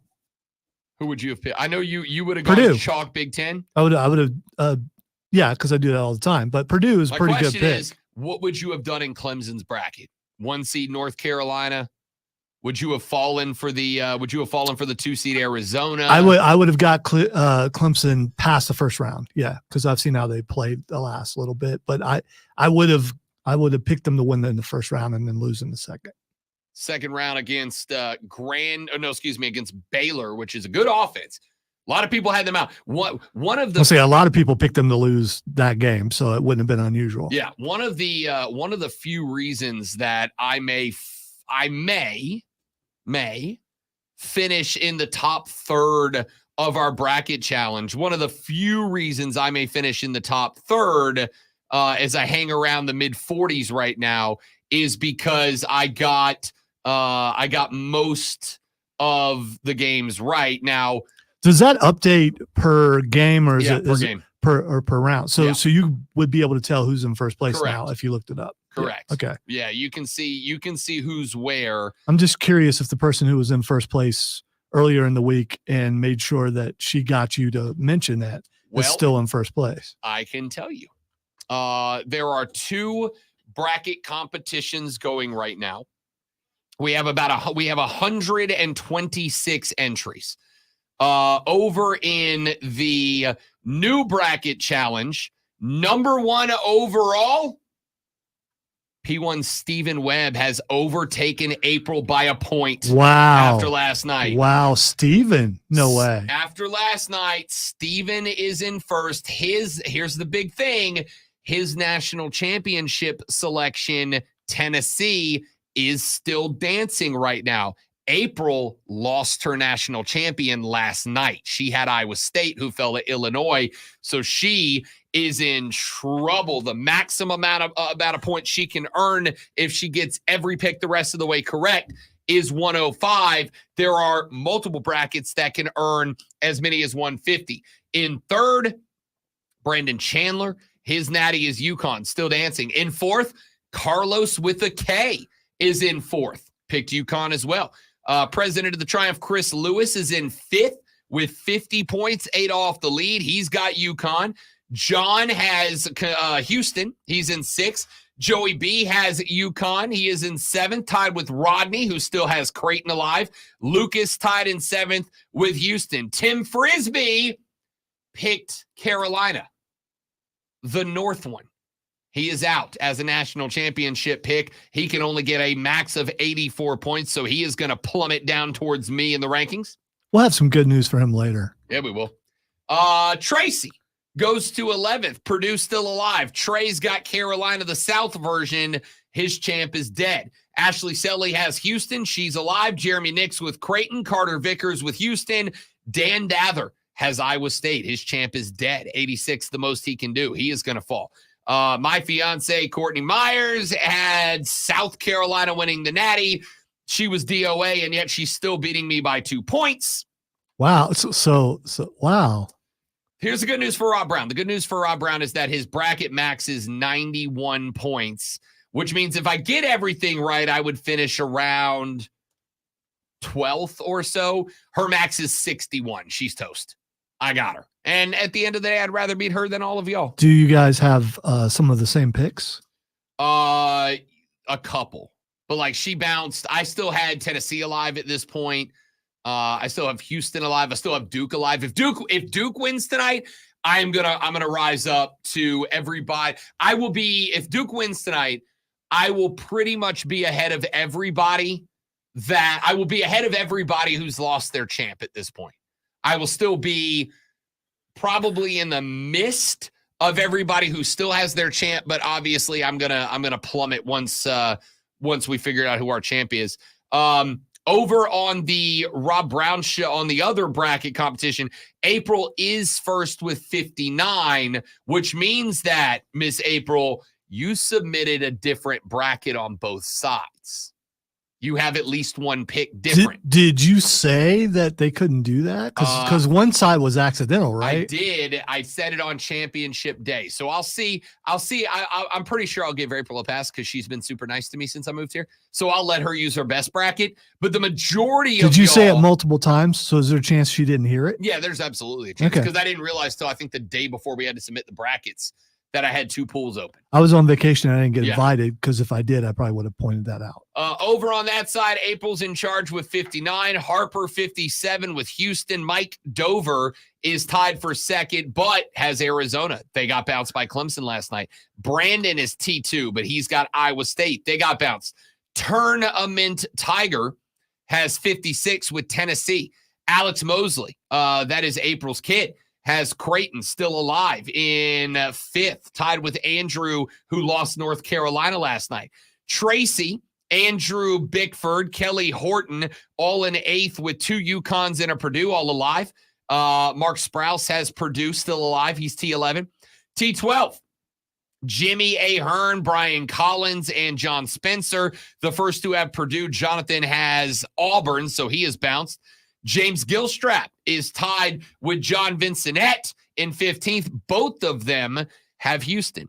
Nolan Ruggles, Robert Brown, not me, Mike Kickbush, Joey B, and Sean McElveen all have UConn, all T17. Joey Bruton in 17 with Houston. Jeff Williams with Tennessee is alive. Stephen Webb in this bracket has Arizona. He is T17, and his natty champ has been bounced. Then it's Jason Kelly and our boy Skrilla, both with UConn, tied with Chief Spires, who had Houston, and Josh Rumsey, who has lost to Auburn.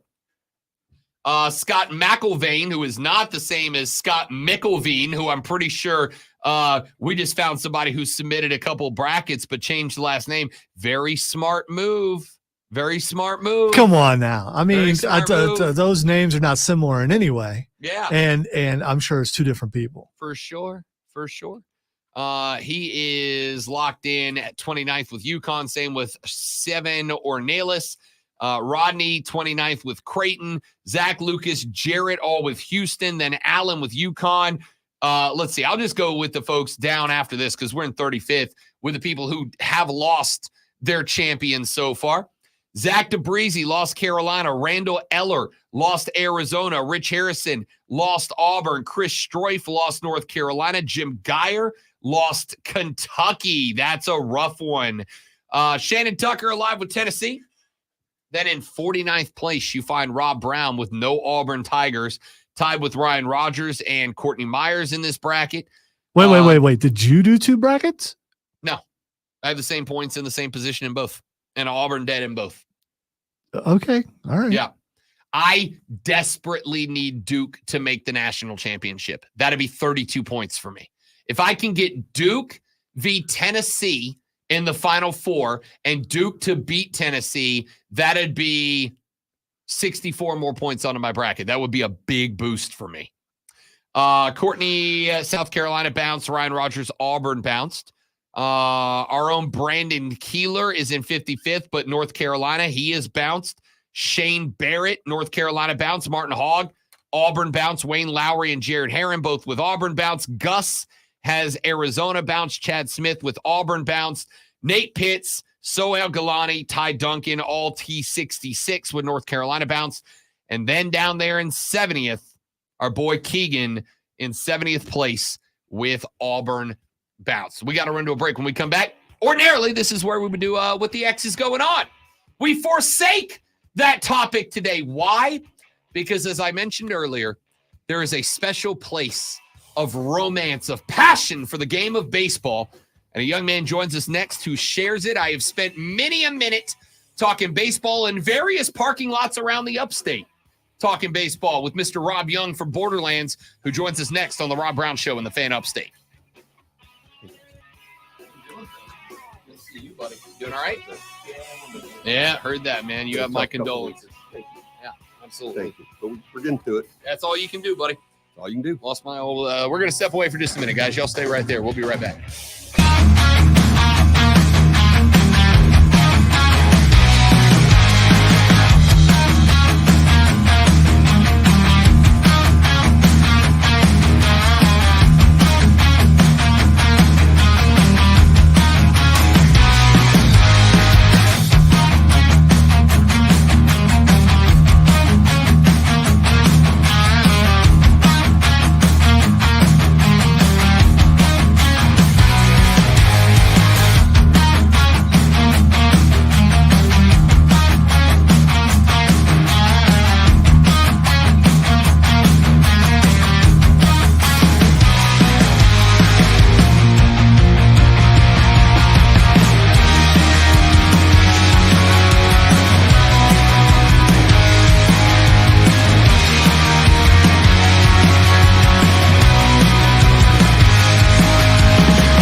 segment of the radio broadcast as we wrap up the Rob Brown radio program here on a Friday afternoon. 3 o'clock today. Don't text me. Don't call me. Don't email me. Unless you are calling, texting, or emailing me to tell me how much you love the Atlanta Braves like I do, I don't want to hear from you from 3 o'clock till 7 o'clock this afternoon, because while Major League Baseball opening day was yesterday, Bravo's opening day is today. I love a little hardball, as does the young man sitting immediately to my left. He is the owner, operator, the BMOC of Borderlands Comics and Games right here in the GVL. Yeah, Rob Young in the house. What's up, buddy? Man, how's it going? I mean, we're sitting here talking about baseball and getting paid for it. How bad's my life? That is it's like my life. Yeah. But not only do I can talk baseball, but I can talk comics. I can do whatever, and it's a pretty good life. It's technically working. It's a pretty good life. And you get to hang out with Lonzo more often than not. That's pretty awesome. It's not bad. I gotta admit, I like it. I mean, come on. I mean, you don't even have to say that. Yeah, we all know. Of course, South Carolina Comic-Con coming up next weekend. It's pretty insane that it's this close, man. This thing has been a wild roller coaster. Without a doubt. This event every year. I got to tell you, we were talking yesterday. Next weekend is a phenomenal weekend to be a nerd who loves sports, because you've got the Masters kicking up on Thursday through Sunday. You've got the Final Four on Saturday. You've got Greenville Triumph Saturday night, which is Star Wars night. And you've got WrestleMania. And you've got SC Comic-Con going on. I'm just saying, I don't know who loves me as much as they do, Rob Young. But thank you for putting SC Comic-Con on that weekend, because you've just rounded out this nerds, like the best weekend of the year. It's total insanity when we were looking at it. Because as you know, I would be watching WrestleMania normally. Like an adult. Yeah. Now, like an adult. I'm sure Sunday Professional night wrestling is cool. Indeed it is. And Sunday night during our teardown party, it's possible I'll be throwing WrestleMania to the TV to watch the story conclude. All right. I'm going. I think Lonzo's in agreement with this. Roman and Rock win Friday. Bloodline rules on Saturday. And then we have our Avengers Assemble moment of faces through the eras come out to finally knock off Rock and Roman. Wouldn't that be hilarious? That'd be dope. If Stone Cold stuns The Rock. Yeah.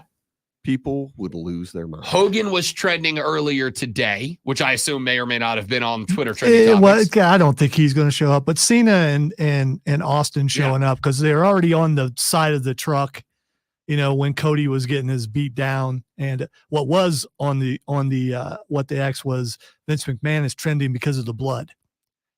Another sign that McMahon's gone. Yeah, for sure. We got color. Which good. It's forget all the horrible, awful atrocities committed. It's just better now. It's just better. It's just a better show. Gone. I will tell you one thing that won't happen, but I would think would be amazing, is if somehow they worked out Dustin Rhodes could be there. That'd be dope. See, I was thinking the same thing. Yeah. And they're starting to have a better relationship with everybody on the WWE, because they're mentioning all these other companies, and AEW, without being named, has been mentioned. So for sure, it wouldn't shock me entirely. That would be awesome if that happened. I think they have talent at Josh Barnett's Bloodsport. They have some talent doing that. I think our friend, friend of the show, Statlander's involved in that. I think I read that somewhere. Shayna Baszler. Shayna Baszler's going as well. Yeah. So I mean, it's better. It's better when there's multiple companies, because competition breeds greatness, in my opinion. Always. But also for the fans, it's great when you have those, even if they're just one-off little indie show crossovers where it's like, oh, you know, Stat and Baszler ended up together in a match. Like, oh, now I'm intrigued. You know, you're talking about wrestlers, and we can't go to that, but we can go to South Carolina Comic-Con, where there will be wrestlers there. Now, look, it's tough this year, and spoilers, next year will also be on top of WrestleMania. It's really hard to get talent. Oh, I believe it. Because they're doing shows and stuff. However, we'll have Danhausen. How can you not like Danhausen? The GOAT. We'll have Brody King, who's terrifying. That dude. So from what I understand, he's in that category of like pro wrestler / lead singer of a metal band / like bona fide genius. He's a character. I mean, him and Danhausen are really good friends, apparently. I believe it. And on top of that, you know, maybe you can argue the greatest technical wrestler of all time if you wanted to argue Ricky the Dragon Steamboat. I will not argue. Yeah, it's in the conversation. Love the Dragon. The multiple feuds that he carried was some of my favorites of all time, obviously including Ric Flair back in the day. Like Ricky the Dragon Steamboat is on. I'm not going to say he's Mount Rushmore of wrestling, but like in the Mount Rushmore of Wrestling Museum, there's a tribute to Ricky the Dragon Oh, Steamboat. for sure. I think his mic skills weren't. He wasn't like a Ric Flair on a mic, but then who was Right. or Dusty? Like these are beyond the scope of imagination. But when it came to what he did between the ropes, Good as anybody. pretty hard to touch him. Is Will Ospreay the best wrestler in the world right now? Well, that's a legit argument.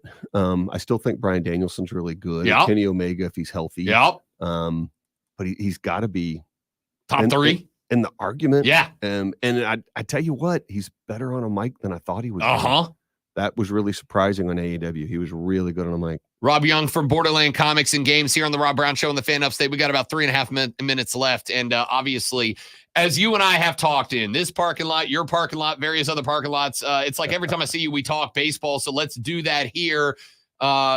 We were talking about Shohei Ohtani, but let me ask you this. What I love about baseball right now is there's two groups of teams. There's teams like the Dodgers, the Mets, the Yankees that are effectively, I hate when people say buying a title because it puts this negative connotation on it. It's in the rules. They're allowed to do it. It's So a is everybody professional else. Team. Every team ever bought a title.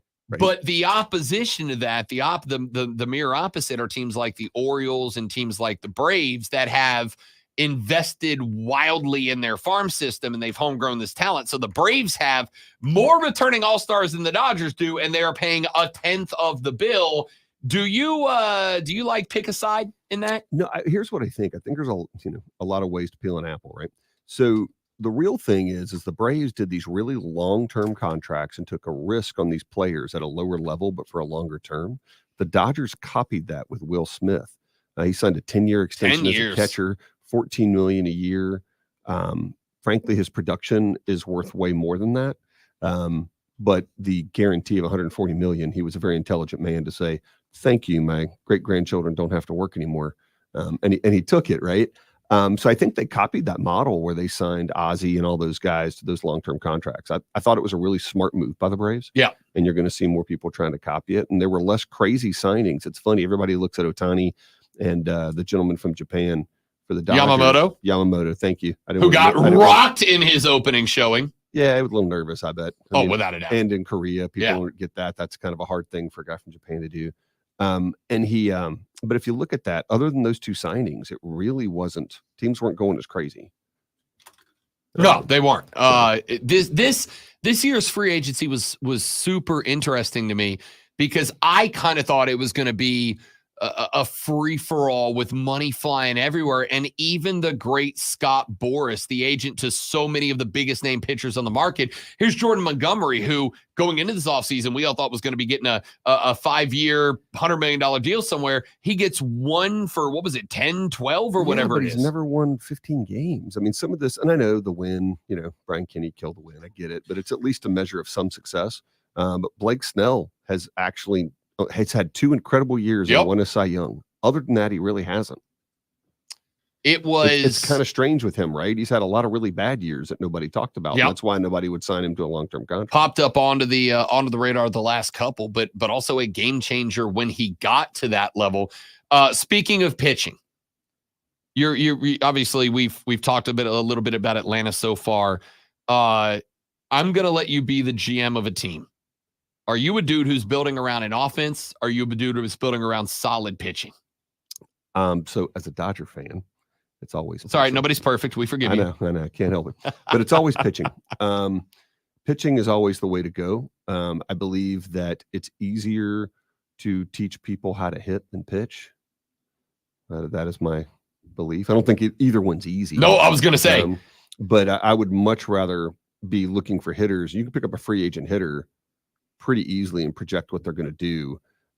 Pitching is a lot more nuanced, and I feel like it's I would much rather have a bunch of young pitchers. Rob Young from Borderlands Comics and Games here on the Rob Brown Show in the Fan Upstate. SC Comic-Con is next weekend, WrestleMania weekend. It is going to be busy. Tell folks about it, man. So SC Comic Con, you guys can meet William Shatner, Lou Diamond Phillips, Kate Captain Flannery, Kirk. and Captain Kirk. Is that not nuts? And Jim Lee, if you're a comic guy, drew a comic that sold 8 million copies. He's the president of DC Comics. He'll be there Saturday only. Check out sccomiccon.com. You can get tickets there. You can go to Borderlands 410 South Pleasantburg, and you can buy tickets there. We're doing a will call next week. You can actually get your wristbands next week. Skip the line on Saturday and just walk in once the door opens. I have had enough of you. I got a William Shatner drop. It's the best.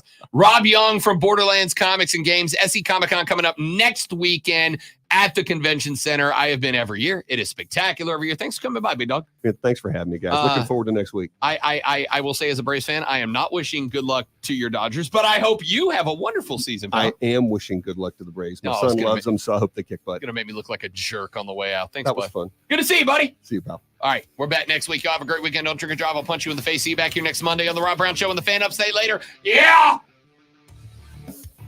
Beautiful. Thanks, buddy. Yeah. Good to see you. Thanks, buddy. You don't really have to shake my hand. But that's fine. We'll have to do it again and plan some time to get into baseball once we start having some results. We can do some baseball. We can do some, MMA. Yep. Yep. We can do a recap of UFC 300. Come on. That would be kind of fun. Talk to Lonzo. Come on by anytime. Open invitation I on the love Rob this Brown one Show. today. I'm gonna say goodbye to the stream. Thank you guys for hanging out. Have a great weekend, everybody. We appreciate you. We'll see you back here Yeah, Monday. go Thanks for away. having us. Go away. Lonzo's such a charmer. Bye.